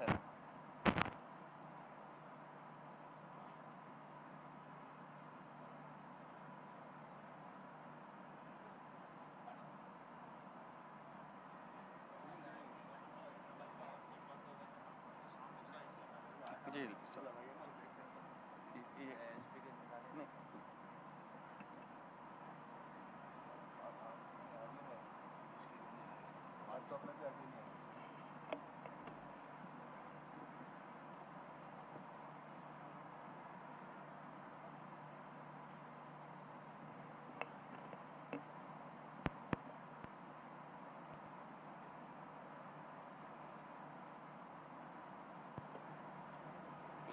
So this is a very good example. You can have the best technology in the world, and it will not work if you don't have the right person at the right time.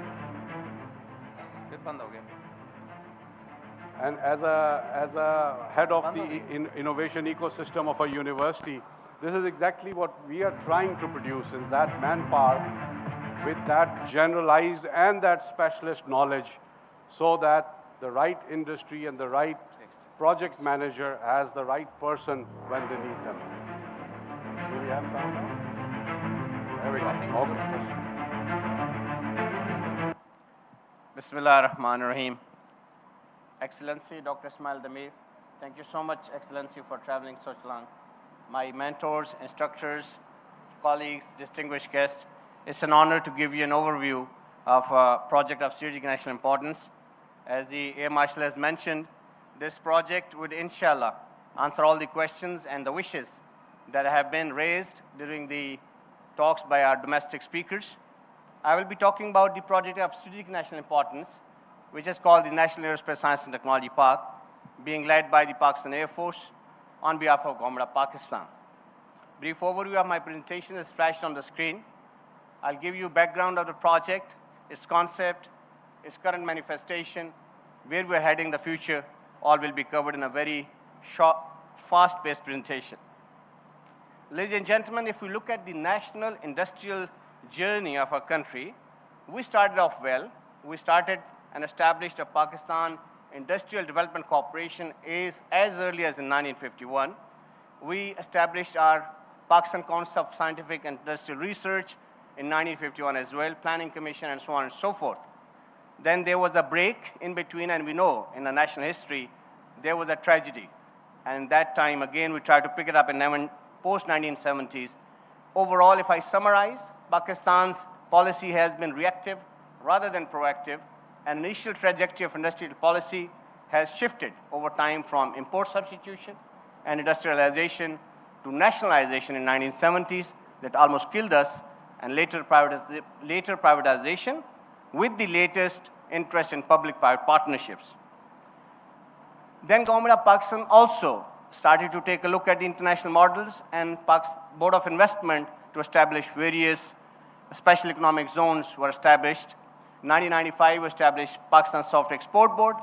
Then IGNITE was established to trigger the IT industry, and ultimately Special Technology Zone Authority was established in 2021, with the government legislation. So we are coming long ways as far as the national level is concerned. As far as the journey of our country in the aerospace industry is concerned, it's summarized on the screen. Very illustrious speakers have already covered it also.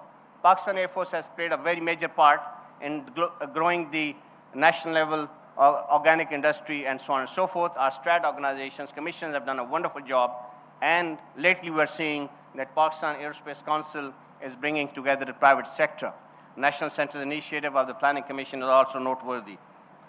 Talking specifically of the role played by the Pakistan Air Force, ladies and gentlemen, we have always been cognizant of what has been told to us by the pioneers of aviation, as big name as Henry H. Arnold, a 5-star general of USAF. He, at that time, without knowing the pace of technology, advised us to keep an eye deep into the future, because without having a deep eye on the future of technologies, any Air Force is deluding its nation into false sense of security. But the most important part is, as Air Marshal also mentioned, there is a very famous saying by the father of the nation when he visited our alma mater in 1948, and the saying which he gave in the black text is very well known. However, what is written in blue, it is less well known. The first one talks about operational excellence, and we have proven that very well, alhamdulillah, over the last 77 years. And the second one asks us to pursue the technological excellence. Ladies and gentlemen, as far as the operational side is concerned, Pakistan Air Force is regarded as one of the best Air Forces in the world, with a proven track record of 77 years of conventional warfare, low-intensity conflicts, and latest examples of skirmishes on our borders. As far as the pursuit of the technological excellence is concerned, again, Pakistan Air Force has done a wonderful job developing its organic capabilities in terms of MRO, R&D, and later on, leading the development of Pakistan Aeronautical Complex, and we're blessed to have the chairman sitting with us. Overall, I must say that Pakistan Air Force has done what a tactical Air Force is supposed to do for the size and for the role it has. Now coming on to the fast forward in the current scenario, when we look at our geopolitical environment, it has been alluded to by the Honorable Chief Guest also. We are seeing the major shifts in international geopolitical environment. Pace of disruptive technologies is very bothersome, shrinking fiscal space, post-pandemic challenges, macroeconomic instability. This is the summary statement of the problems and challenges being faced by Pakistan today. The great leadership of Pakistan Air Force has therefore adopted a two-pronged strategy and that strategy is smart induction program as well as a very comprehensive indigenization campaign. Let me show you a video clip, and if the audio works, you'll be thrilled. Otherwise, you will just see the airplanes fly as to what we have done in just 3 years.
Ladies and gentlemen, we have blessed that within 3 years, Pakistan Air Force has regained the first shot capability, and we have much to look forward to, inshallah.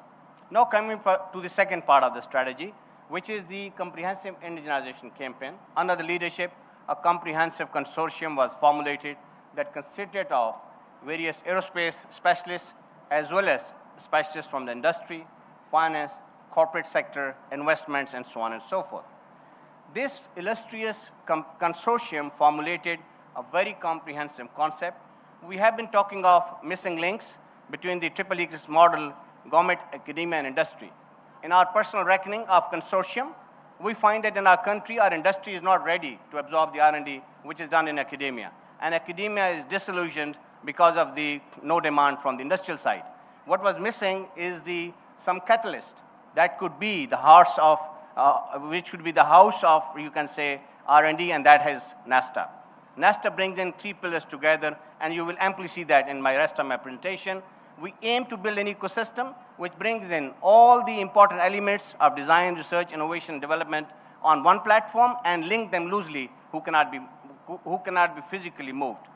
With this approach to create local ecosystems, ladies and gentlemen, we are establishing various National Aerospace Science and Technology Park chapters at the city level and various other levels, and we are trying to achieve excellence that can be then spread across the nation. So we are establishing these small little incubation software technology parks and techno parks at the city level, then at the regional level, and finally at the national level at Camera. Our aim is that we want to create local ecosystems, connect them with the regional ones, and ultimately a national level ecosystem that can become an effective part of the international ecosystem.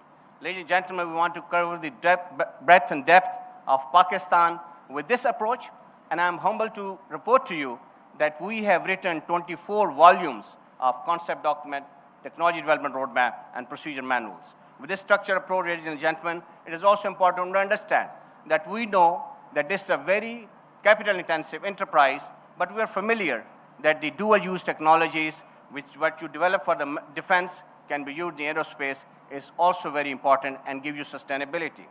We also know that the boundaries between the IT industry and the aerospace industry is merging, as the next generation fighter aircraft are now called the flying computers. So you want to grow the IT industry on high end, you must grow your aerospace industry and vice versa. Another important aspect to highlight here is, for the national audience, is that we always are making defense industry as a very restricted one. the world does not recognize aerospace as integral part of defense. It's other way around. The defense applications are only a small part of the huge aerospace industry. The future market outlook for next 10 years is $10 trillion. Only $1 trillion is the defense industry. $9 trillion of aerospace goes to the civilian and commercial applications.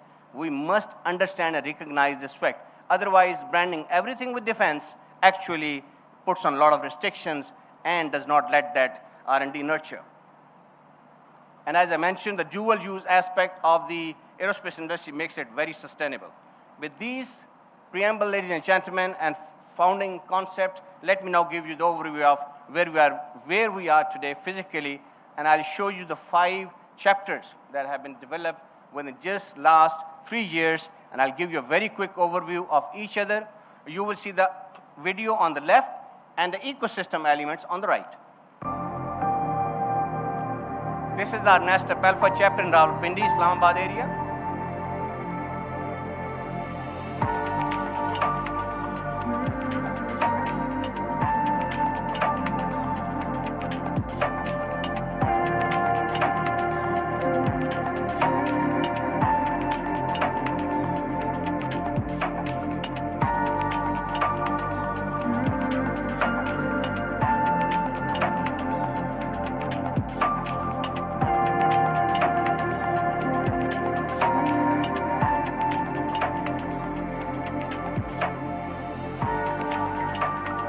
Our next very important chapter is right on the Sharia Faisal in Karachi, called NASTAP Silicon.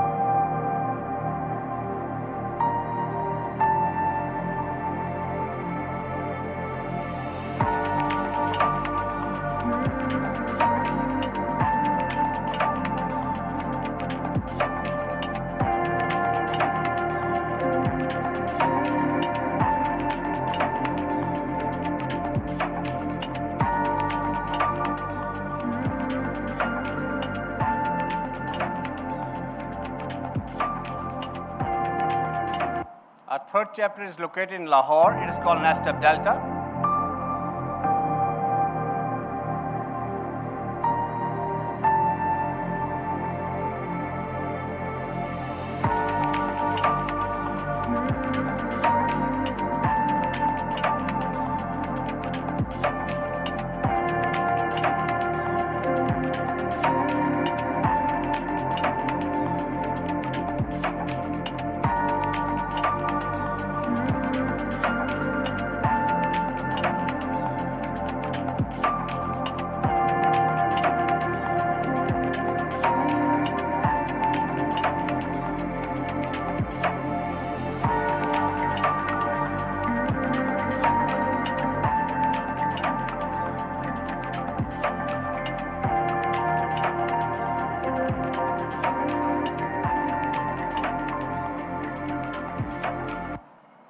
And our baby park is called NASTAP 𝐒𝐿𝐴. It's a unique concept.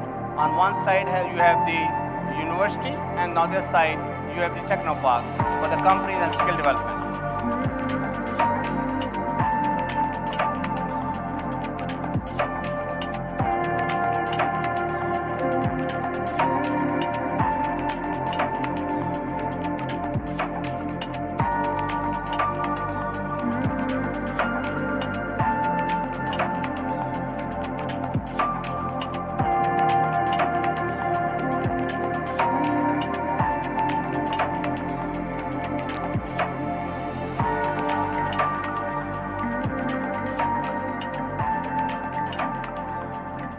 Finally, it's my privilege to show you the entire aerospace city being developed at Kamra, called the Aerospace Village.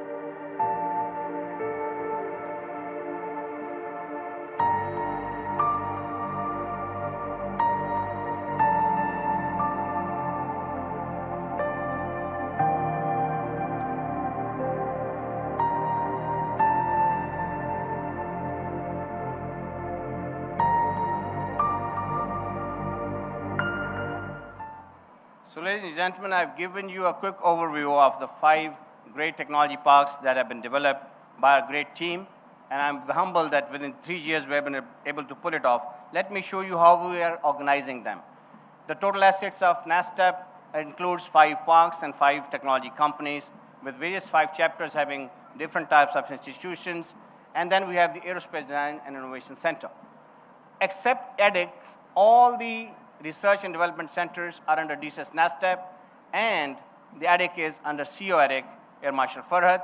The entire enterprise is led at the top by the Chief of DA Staff. Within this project, our dream project is the Pakistan Fighter Program called PFX. I do not have the liberty of time to give you the details, and I'm only happy to report that we have started a very advanced work, developing our youth and starting the design work. Let me also brief you about now future. How are we talking about the pillar of sustenance and growth for our project? First pillar of growth is of course, youth development. We have established various training, incubation, and design centers with the international collaborations, Italy, South Africa, China, Turkey most prominently, so on and so forth. We have been talking about the public sector, private sector. NASTEP is now an institution that has done so many public-private partnerships, and I'm sure when we will establish our Institute of Entrepreneurship, we would not require any other case studies other than our own to teach our kids what is public-private partnership. We have also tapped the human resource, which is residing outside, very capable CEOs, CFOs, and CTOs globally, and they are becoming part of this amazing journey that our nation is currently undertaking. The fourth pillar for sure is all about what we're doing in ideas, bringing the nations together. We have so many collaborations, and I really required another extra talk to give you details of what kind of international collaboration we're doing. The very first and only Expo, international one in Islamabad we have done, was with the Turkish aerospace industry 2 years back. And we're looking forward to having one next month, inshallah, when the Turkish industry comes. We have had various international successful joint ventures and so on and so forth. So ladies and gentlemen, NASTEP today comprises 5 technology parks, design organizations, 20 technology divisions, and so many institutions, entrepreneurship and certification centers. Our outputs are that we have written a concept that has been fully manifested. It's billions of dollars of IP. We have done all master planning indigenously with our own team, and that's our pride. We have recently published a 150 pages catalog full of NASTEP products, technology, and services, and more than 100 cohorts have gone through the process of incubation, and we have graduated 25 startups, and they are showcased today in Hall 8 in Startup Pavilion. NASTEP has accomplished many, many firsts, and we are humbled to have accomplished them. And NASTEP startups have undergone through a very rigorous selection process. Out of 55, we have showcased, selected 25 in Hall 8 in NASTEP Pavilion, and they've come from the drones, radar, simulator, loitering munition, AI-based applications, and so on and so forth. I invite you to come and encourage your future with these startup pavilions, ladies and gentlemen. We are today a profound reality and confident. That is why we are here in Ideas. We are showcasing our main pavilion in Hall 6. In Hall 8, we have our startup pavilion, and we're also having our physical products outside.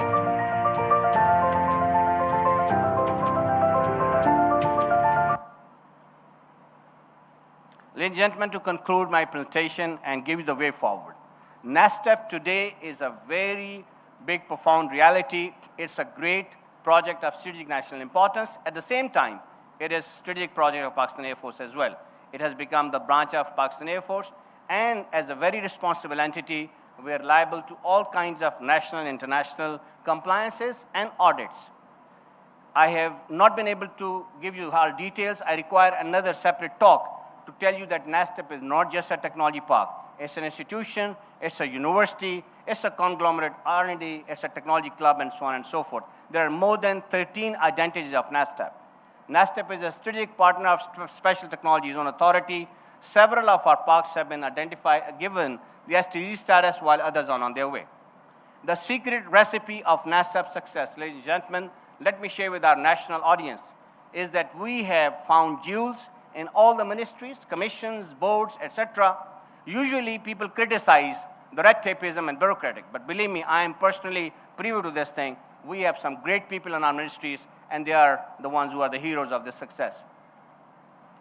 NASTEP has come full circle from concept, planning, development, populate, operate, integrate, and now we are on the growth trajectory, inshallah, and we have become a profound national and international reality. Next step, expansion and growth. Let me give you the way forward, ladies and gentlemen. We are now focusing on ease of business, and our new clusters are coming in just due course of time. I'll just conclude my presentation with a short video.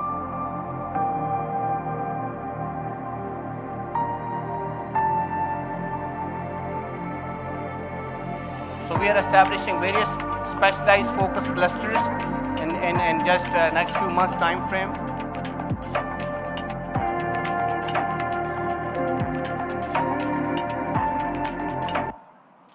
Ladies and gentlemen, thank you very much for your patient listening. We are indebted to the Honorable Chief of DA staff for giving us all-out support that has made this possible.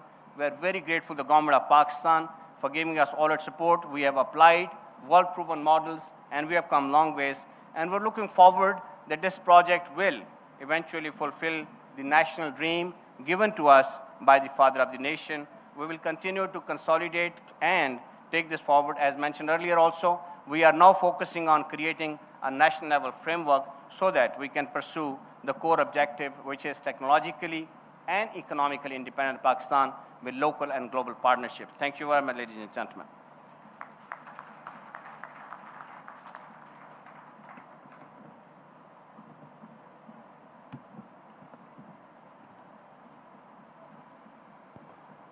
Thank you, Dr. Liaquat.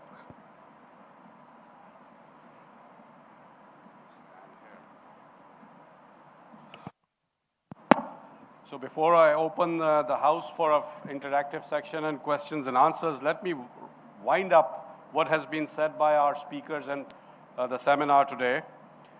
First of all, how many of you used a Nokia phone or a Sony Walkman?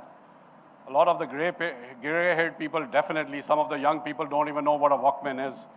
So these were giants in their industry. Nokia, every phone had to be a Nokia phone.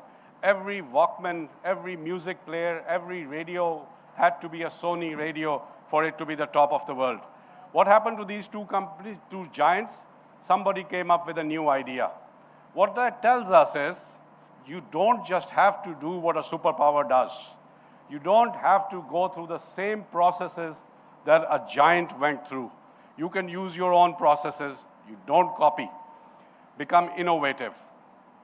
A few exploding, what do we call them? I forgot. Pagers. A few exploding pagers caused more destruction than a hypersonic missile would have caused.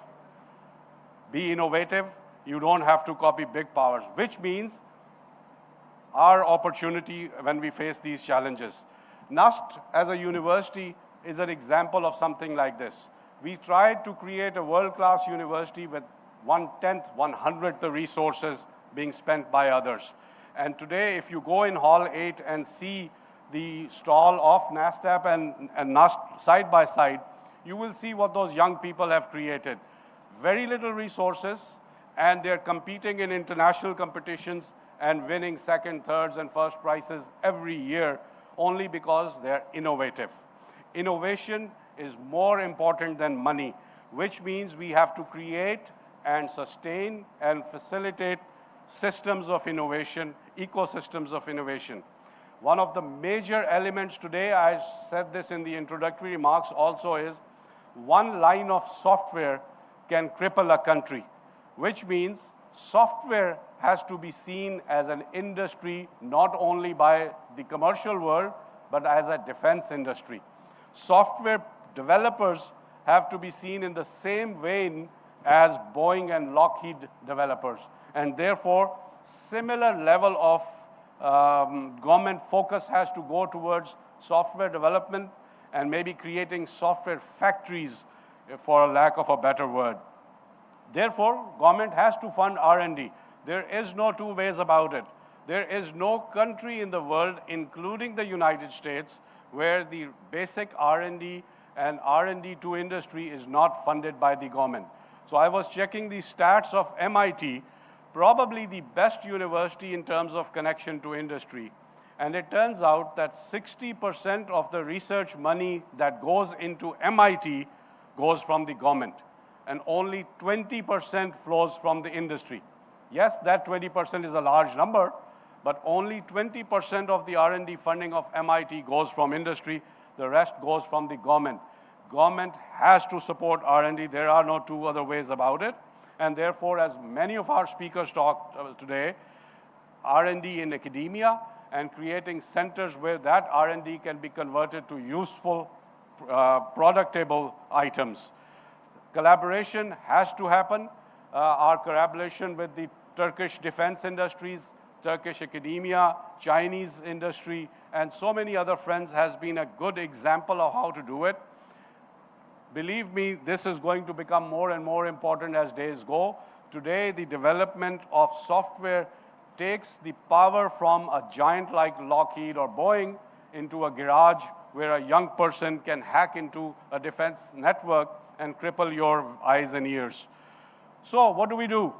I think we saw in the last presentation a very good example of what can be done with a vision towards entrepreneurship, combining defense knowledge with the ecosystem that exists in academia and the young people. So we need to create as many entrepreneurial ecosystems as possible where the young people of today, the kids who are between the ages of 18 and 25 are tapped as a resource. And luckily, Pakistan has a lot of them. So with a youth boom right now, we must tap into these young people because new ideas are going to come from these young people because the domains that we are talking about are AI, cybersecurity, etc. And these are domains that us with gray hairs don't understand. We have to have these young people involved and empowered. I believe this is a very good example, NASTAP. If you visit NAST, you will see the National Science and Technology Park, another very good example. We need to grow these. I believe the new Army Innovista setups are also a step in that same direction. We need to grow these environments, but these are infrastructures. The environment needs the government, STZA, SEZ. We need the support of academia so that the universities get engaged and stop writing papers and start doing real work. And we need the help of the defense sector in defining the goals. As somebody mentioned earlier, the only way possible is if the defense sector decides, orders and issues an order saying that 5 years down the road, we're not going to buy a bomb from outside. We're not going to buy an aircraft from outside. We're not going to buy a submarine. 5 years down the road, an even easier answer, we will not use a software not made in our own country. Until we do that, until we have indigenous network equipment, until we have indigenous software, nothing is going to be strategically secure. And so I suggest we have islands of excellence in the country. In every country, you have islands of excellence. Even in the United States, there are areas where there's excellence and where there's not.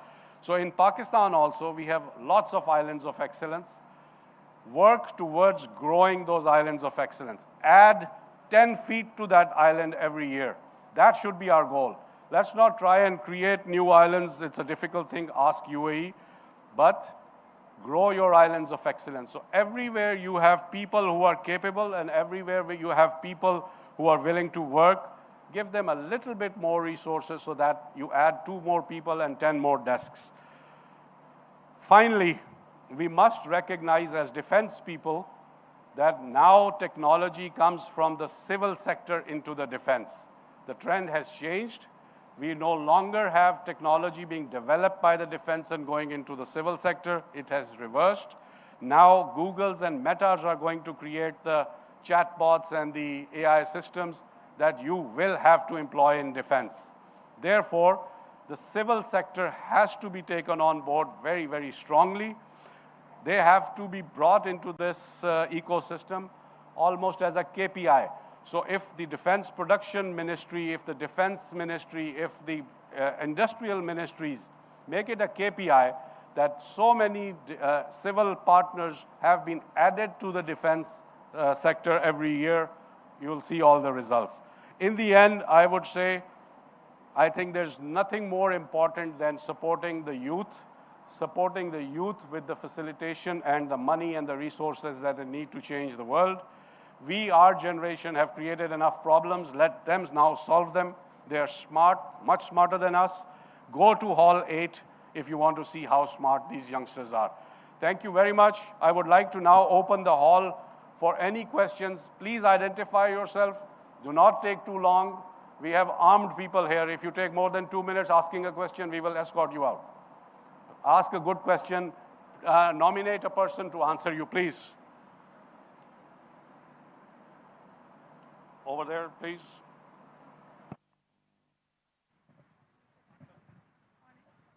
Assalamu alaikum, sir. Sir, I am Badar Hussain from National Defense University. I am student of strategic studies. My question is from Professor Ismail Damir. To be precise, sir, what model Turkey has adopted to enhance public-private partnership for defense production, please? I guess the NASP approach is something that really close to ours. And also we have a middle model, like we have an Turkish Armed Forces Support Foundation. So this is kind of a semi-government model that really the main owner of the major defense companies. From that, you can spill out. And one example, again, I guess NASP is trying to do this. Because as SSP, we are the government organization, but we have found a company for investment. Then after that investment fund, that is to really scout the industry and see the like small companies or SMEs who are capable of doing things but need some investment, or a missing technology in the ecosystem. We want to enhance that technology, and if there's a company who had potential, then we just go and partner with them and to make them to have that technology acquired and go. And by the time, our aim was to reduce our share of partnership, just let it go private. And this is one model that we are approaching. Another one is completely government-owned companies right now in MOD. They are trying to make their structure, and also they try to have some, again, JVs and partnerships, but one step after that, those partnerships, the government role, the partnership percentage should, by the time, decline, and we let just the birds fly from this nest. This is this kind of approach we have been adopting. Thank you.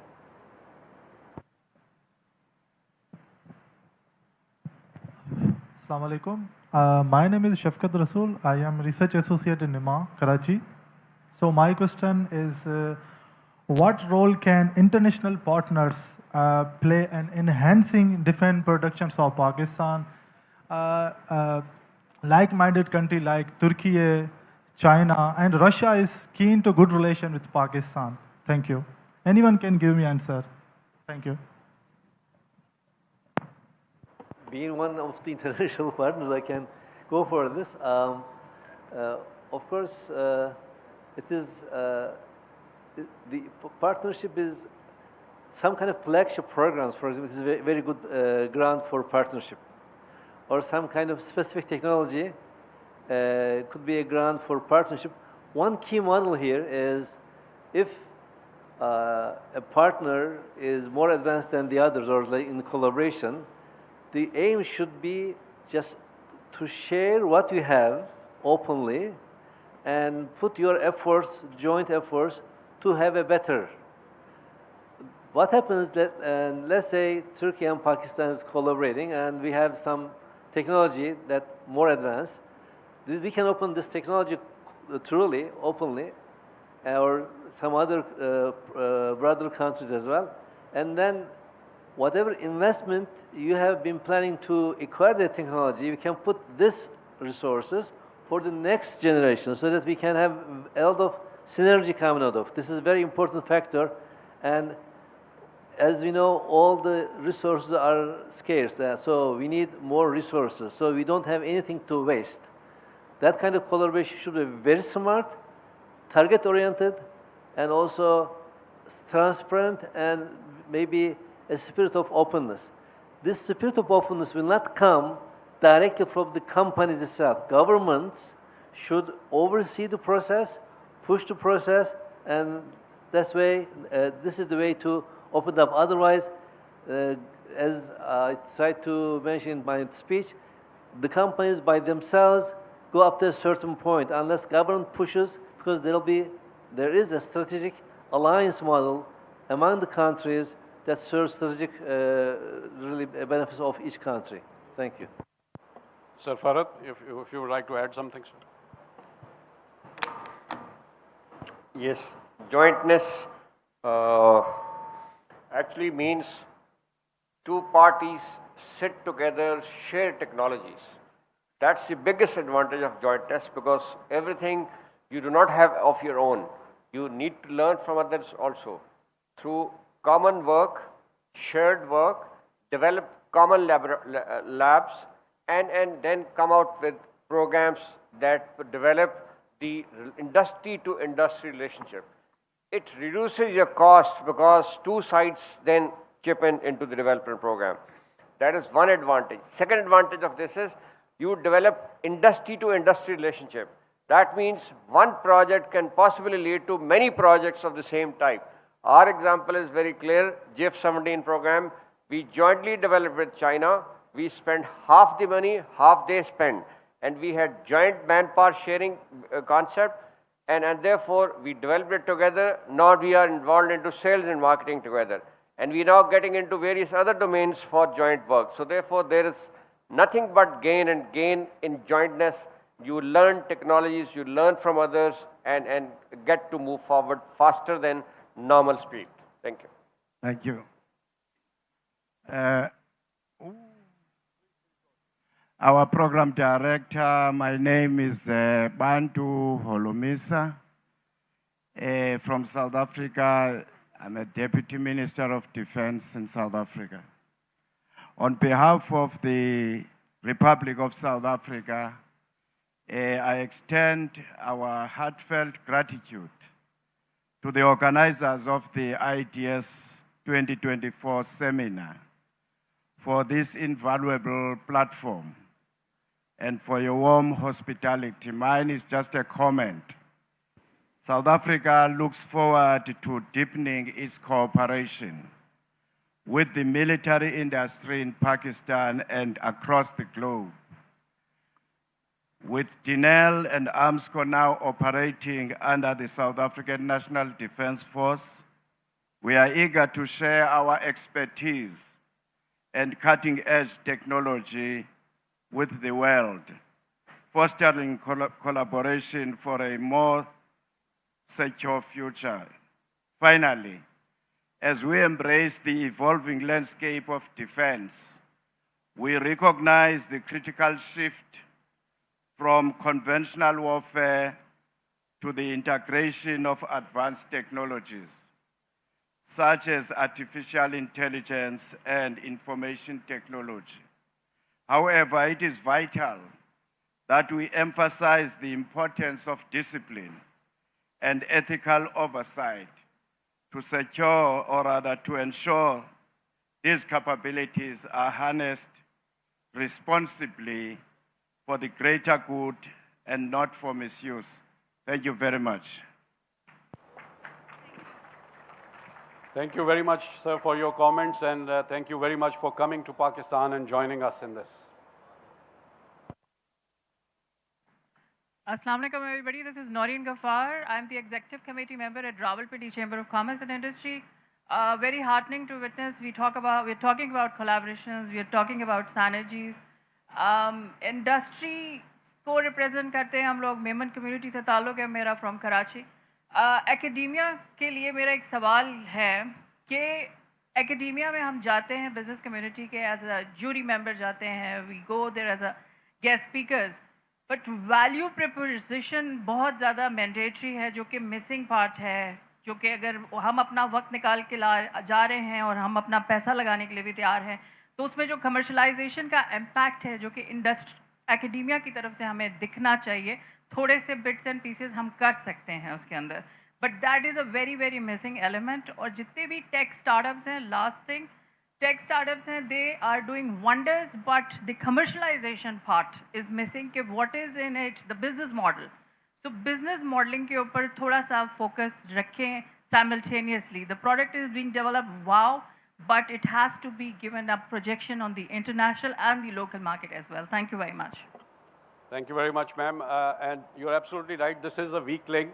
It is a link that we are very strongly trying to break every day or make every day, I guess. So, agar aap NAST ka chakkar lagayein, NASTAP ka chakkar lagayein, you are going to see this difference in ecosystem which has been created. So, I'll talk about the university.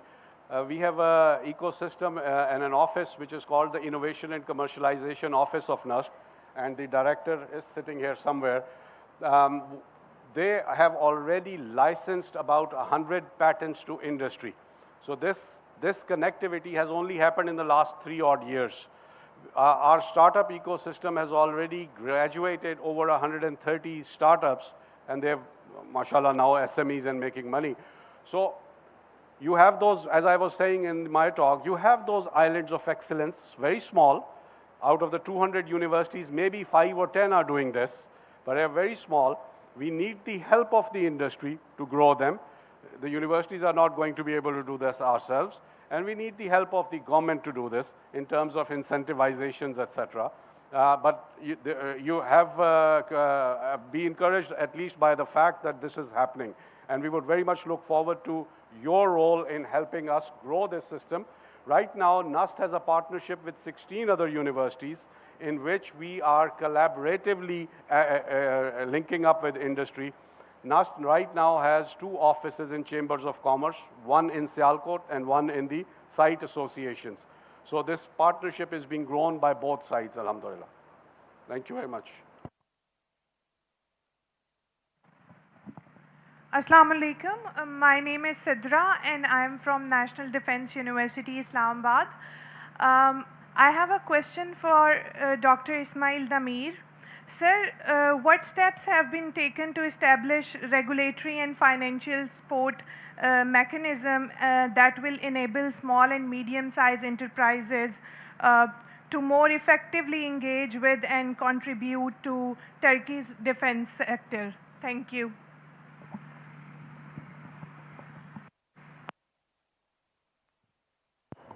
So if I understand correctly, the financial mechanisms to support the industry, this is the question. Of course, government support is there, but in the meantime, you must create some kind of volume, and also multi-use technologies should be driven. Like any financial support will expect a return, and government support, okay, may not expect a return, but if you ask an investor to invest, naturally there will be an expectation of return. After up to some point, your domestic needs and will cover, but after that, either you should go for multi-use or you should increase your export.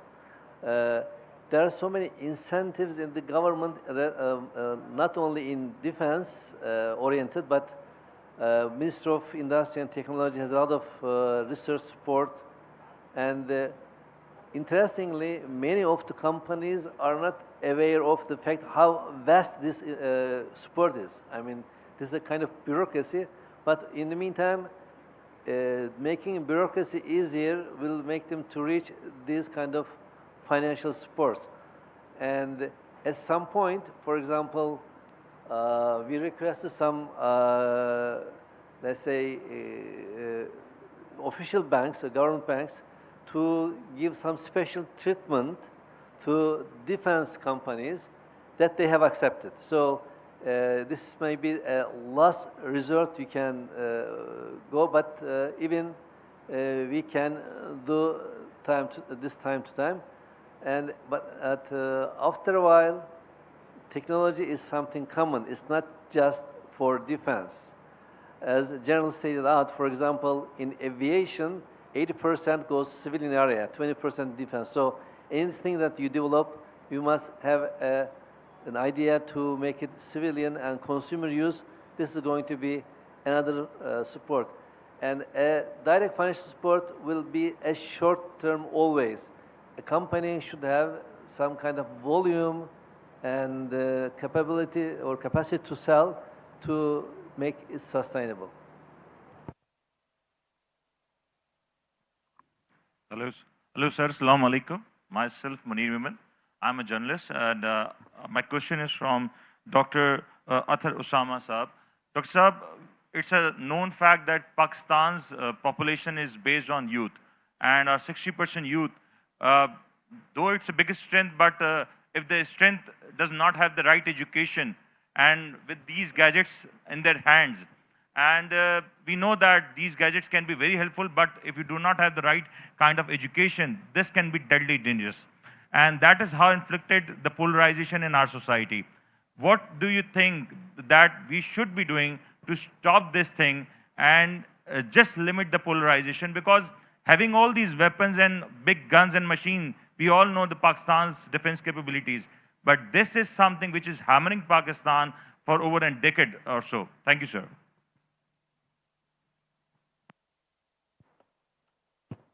आपने मुश्किल सवाल मुझसे पूछ लिया है. So I don't think we can stop this thing. I think we need to focus on educating our people properly, making them critical thinkers, and then depending upon the good education that we give them to kind of decide for themselves. Unfortunately, we are living in a post-truth society. We're going to see a lot more of this polarization and fake news and fake media and all kinds of things. The whole world is unfortunately suffering through it, and increasingly with the use of artificial intelligence and generative AI, this is going to be a problem that is going to be essentially grow at an exponential pace. 2 years ago, most of the content that was on the internet was generated by actual humans. They were based on some kind of thinking process, some kind of experience, some kind of learning, some insights. Today, a lot of that content is machine generated, created by a mind that we don't even properly understand how it works, right? And in another few years, probably 95%, 98% of the content on social media will be like that. So I think the only way to address this is to educate our children well and make them discernible consumers of this information that is going to be thrown at them. There is no other way. You cannot shut this down. This is a genie that is out, and you just have to deal with it. And I think the best way to do is to educate them. Thank you very much. We'll have to stop here. Last question. Last question, please. My name is Mariam Sabah Chaudhary. I'm an alumni NTU ISRA, and I'm the chairperson of FPCCI licensing with government agencies. So we are very much into licensing with the agencies and the forces. I have two questions, but with Farhad Saab and second Dr. Liaquat Saab. Farhad Saab, I would like to know about the latest satellite technology and the projects of Pakistan, the satellite projects. Where we are standing, because recently India has both initiated their satellite project.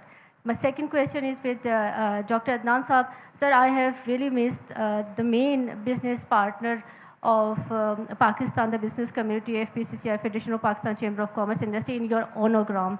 I have seen the PSCB as a strategic partner, I have seen the Pasha, but the main business community owners who are looking all the taxpayers, who is helping the government and everything. So I missed the FPCCI president part or his contribution in the strategic part. Thank you, sir. Sorry, is your question about the defense technologies? Sir, space ka puch rahe hain, I can answer that. I'll answer both questions. Okay. Actually, space technologies that we see across the globe, we also have people working in space. You have people in our space program in Karachi. So space technologies go Actually, all technologies, like the moderator was saying, start from the word software. You got to master the word software to get into any technologies. These days, even the fighter aircraft, 80 to 90% that you see next 10 years though, they'll be software controlled. All UAVs are software controlled. Everything is software.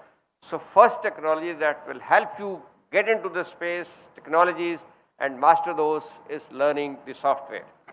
And then the hardware.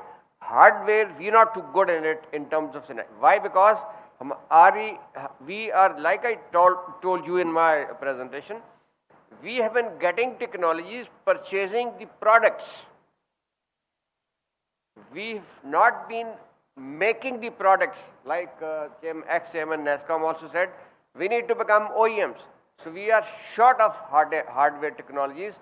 Hardware technologies are not available easily. So we have to develop the private sector industry, help the education institutions, students to work in this direction and start to get in the hardware also. But we are doing it, you saw the NASCOM going, the NASTAP, you saw NUST.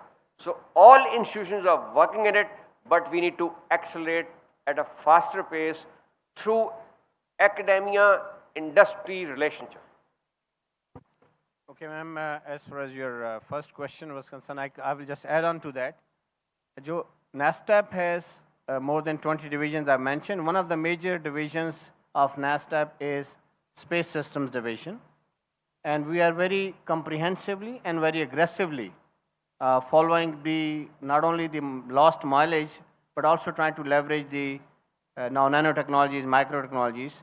So I'm happy to report to you that with Turkish collaboration, we have recently finished the design and development of a microsatellite that has been packaged and is awaiting launch with the launching partner. So that is one. And then we have also developed our own satellite antenna. You can visit us in Hall 6 in the main pavilion, and you will get a very detailed briefing by the chief director of that particular domain. Apart from that, Pakistan Air Force has also, to leverage this domain, any Air Force cannot survive now without Space Force.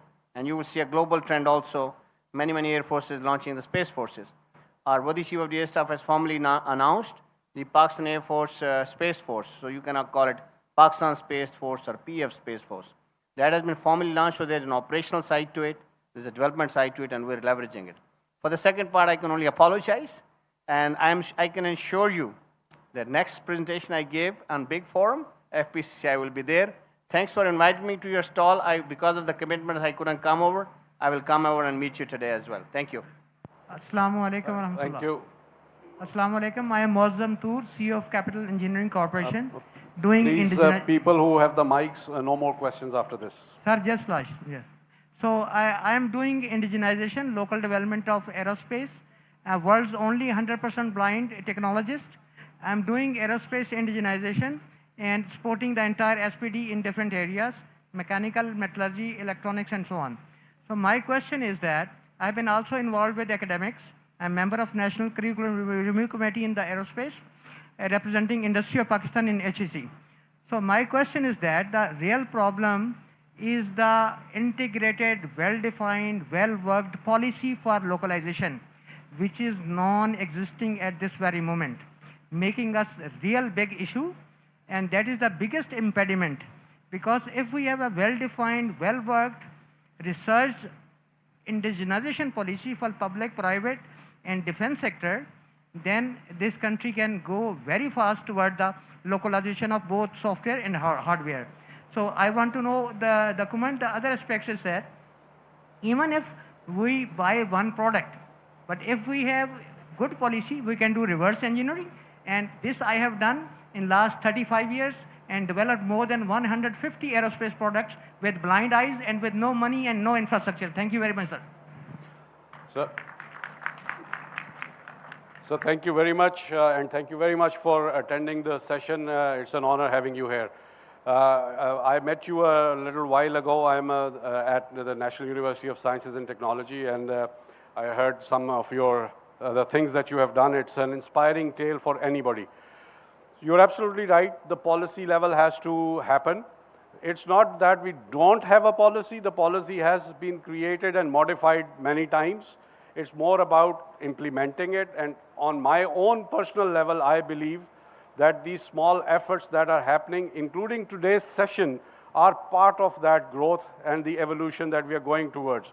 So this is the first time that in ideas you have a university and startups being represented in one of the main pavilions. And a lot of thanks to the general running this show and who's actually been the passion behind getting these people here, and to Secretary Saab who's facilitated all of this. This is the first time this has happened. And Alhamdulillah, this will become the first step in the thing that you are talking about, where this partnership and this policy level government, academia, youngsters, startup, industry partnership will become active and will give us the results that we need. So I will have to end the session here today. We have kind of run out of time. Thank you to all our panel speakers for very, very enlightening words. It was a very, very good talk by each one of them. I think we touched everything from the history of how it was developed, how Turkey has changed its defense industry, how Pakistan has developed its defense industry, and how we are trying to take it into the future. I believe this partnership between civil and military has to become more effective because the future technologies are coming from the civil sector. The 18 to 25-year-old youngsters who are in universities have to become the workforce of the software industry. Otherwise, we are going to lose a large portion of these people, and I believe the government can play a major role on this. With that, I will wrap up this session. Thank you very much all for listening to us. Thank you.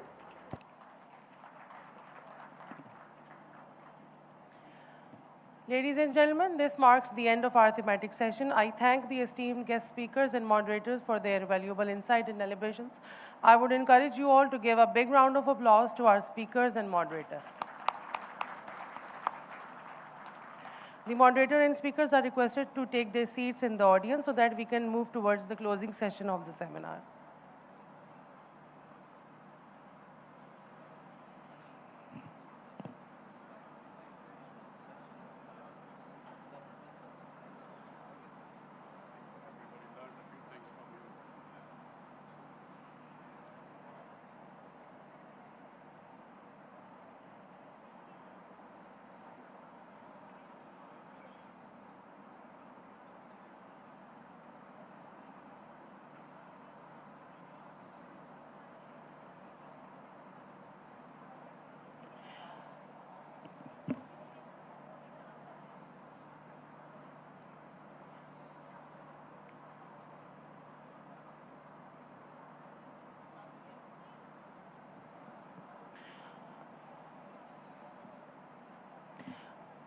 Moving on to the closing session, I would now invite Lieutenant General Mohammad Chirag Haider, 𝐿𝐴 Military, retired Secretary, Ministry of Defense Production, for his vote of thanks.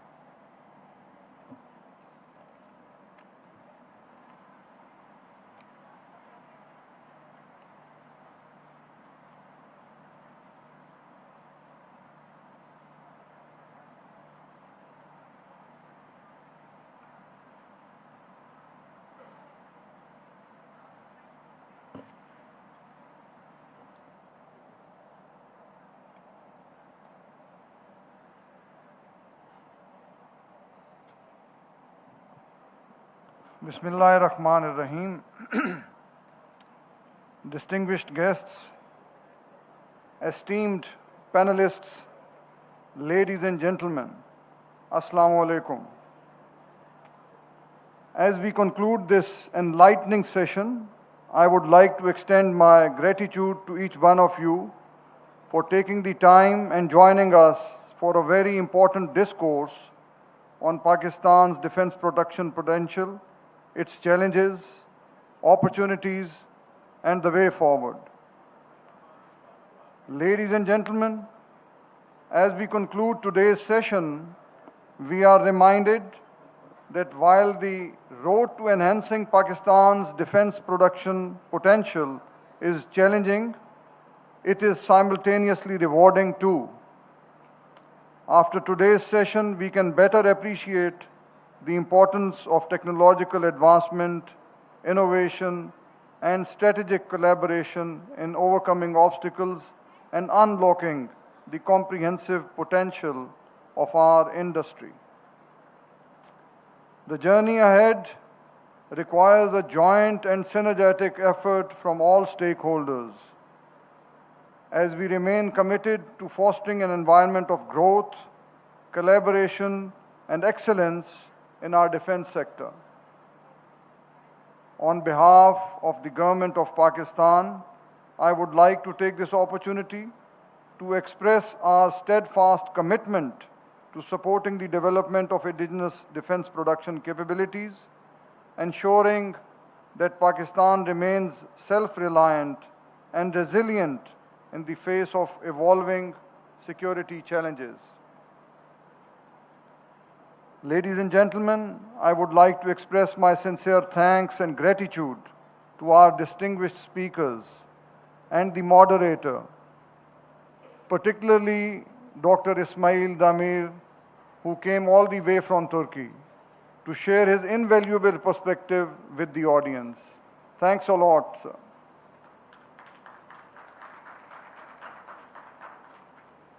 His expertise and perspectives on the challenges facing Pakistan's defense production sector, opportunities for growth, and way forward have truly been enlightening. We are grateful for his time, effort, and thought-provoking contribution. I would also like to thank our committed audience. Ladies and gentlemen, your attendance and participation in today's seminar reflects our shared commitment to boosting Pakistan's defense sector.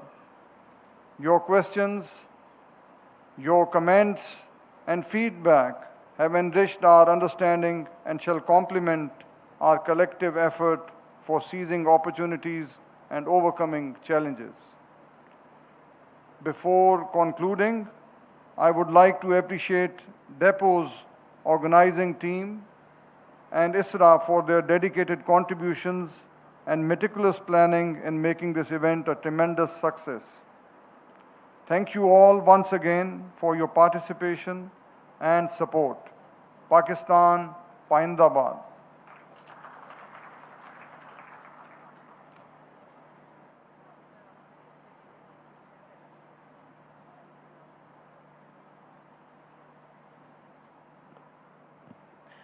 Thank you very much, sir. You are requested to continue your kind presence on the stage, and DG DEPO will join you so that we proceed with the presentation of souvenirs to our esteemed speakers and moderators one by one.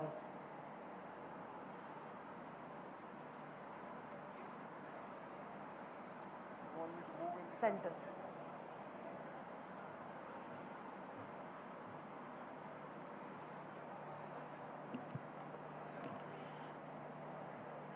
I would first invite on the stage Professor Dr. Ismail Damir.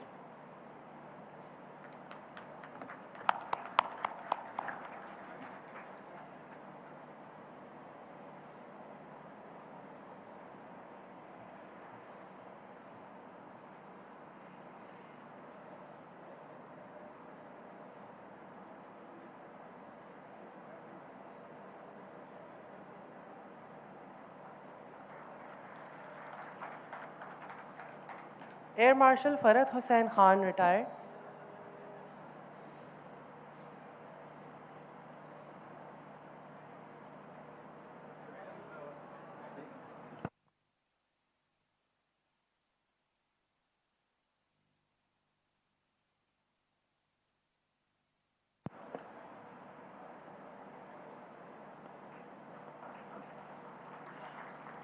Dr. Athar Usama Siddiqui.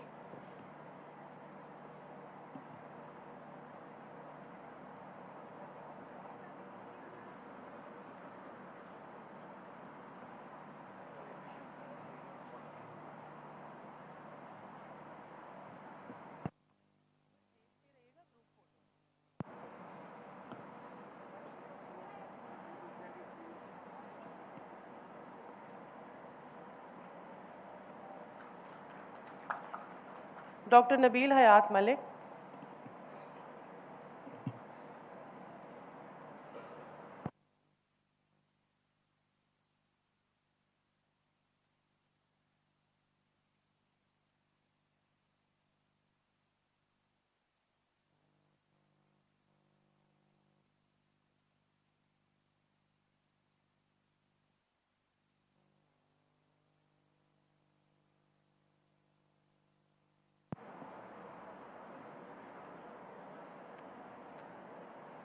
Air Vice Marshal 𝐊𝐴𝐾𝐄𝐒 𝐏𝐚𝐤𝐢𝐬𝐭𝐚𝐧.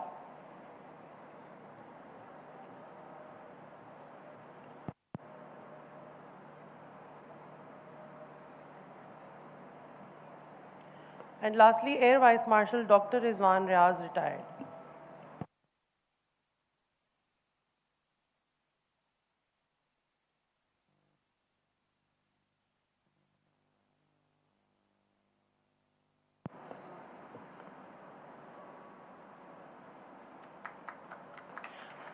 I would now request the Director General, Defense Export Promotion Organization to present the souvenir to our Honorable Chief Guest.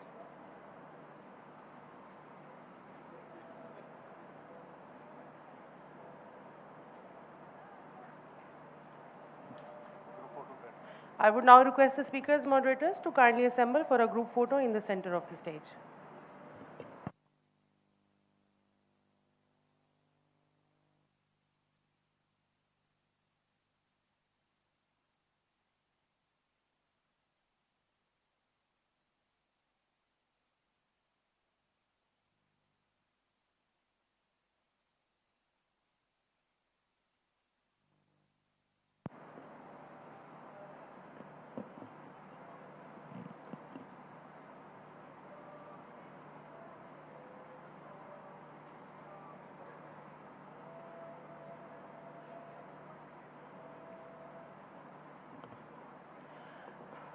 Ladies and gentlemen, this marks the end of today's seminar. We would now like to thank the Honorable Chief Guest, Moderator, eminent speakers and our participants for their participation in making this seminar a success.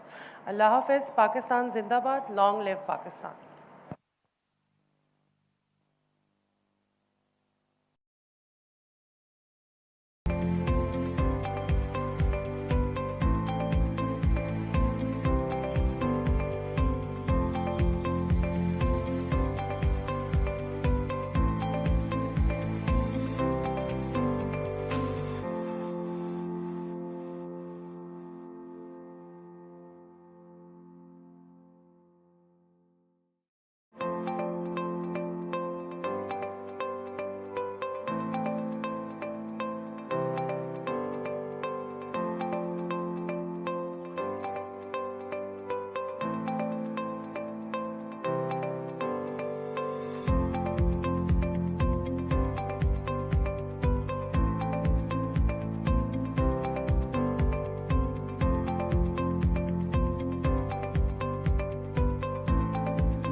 idea.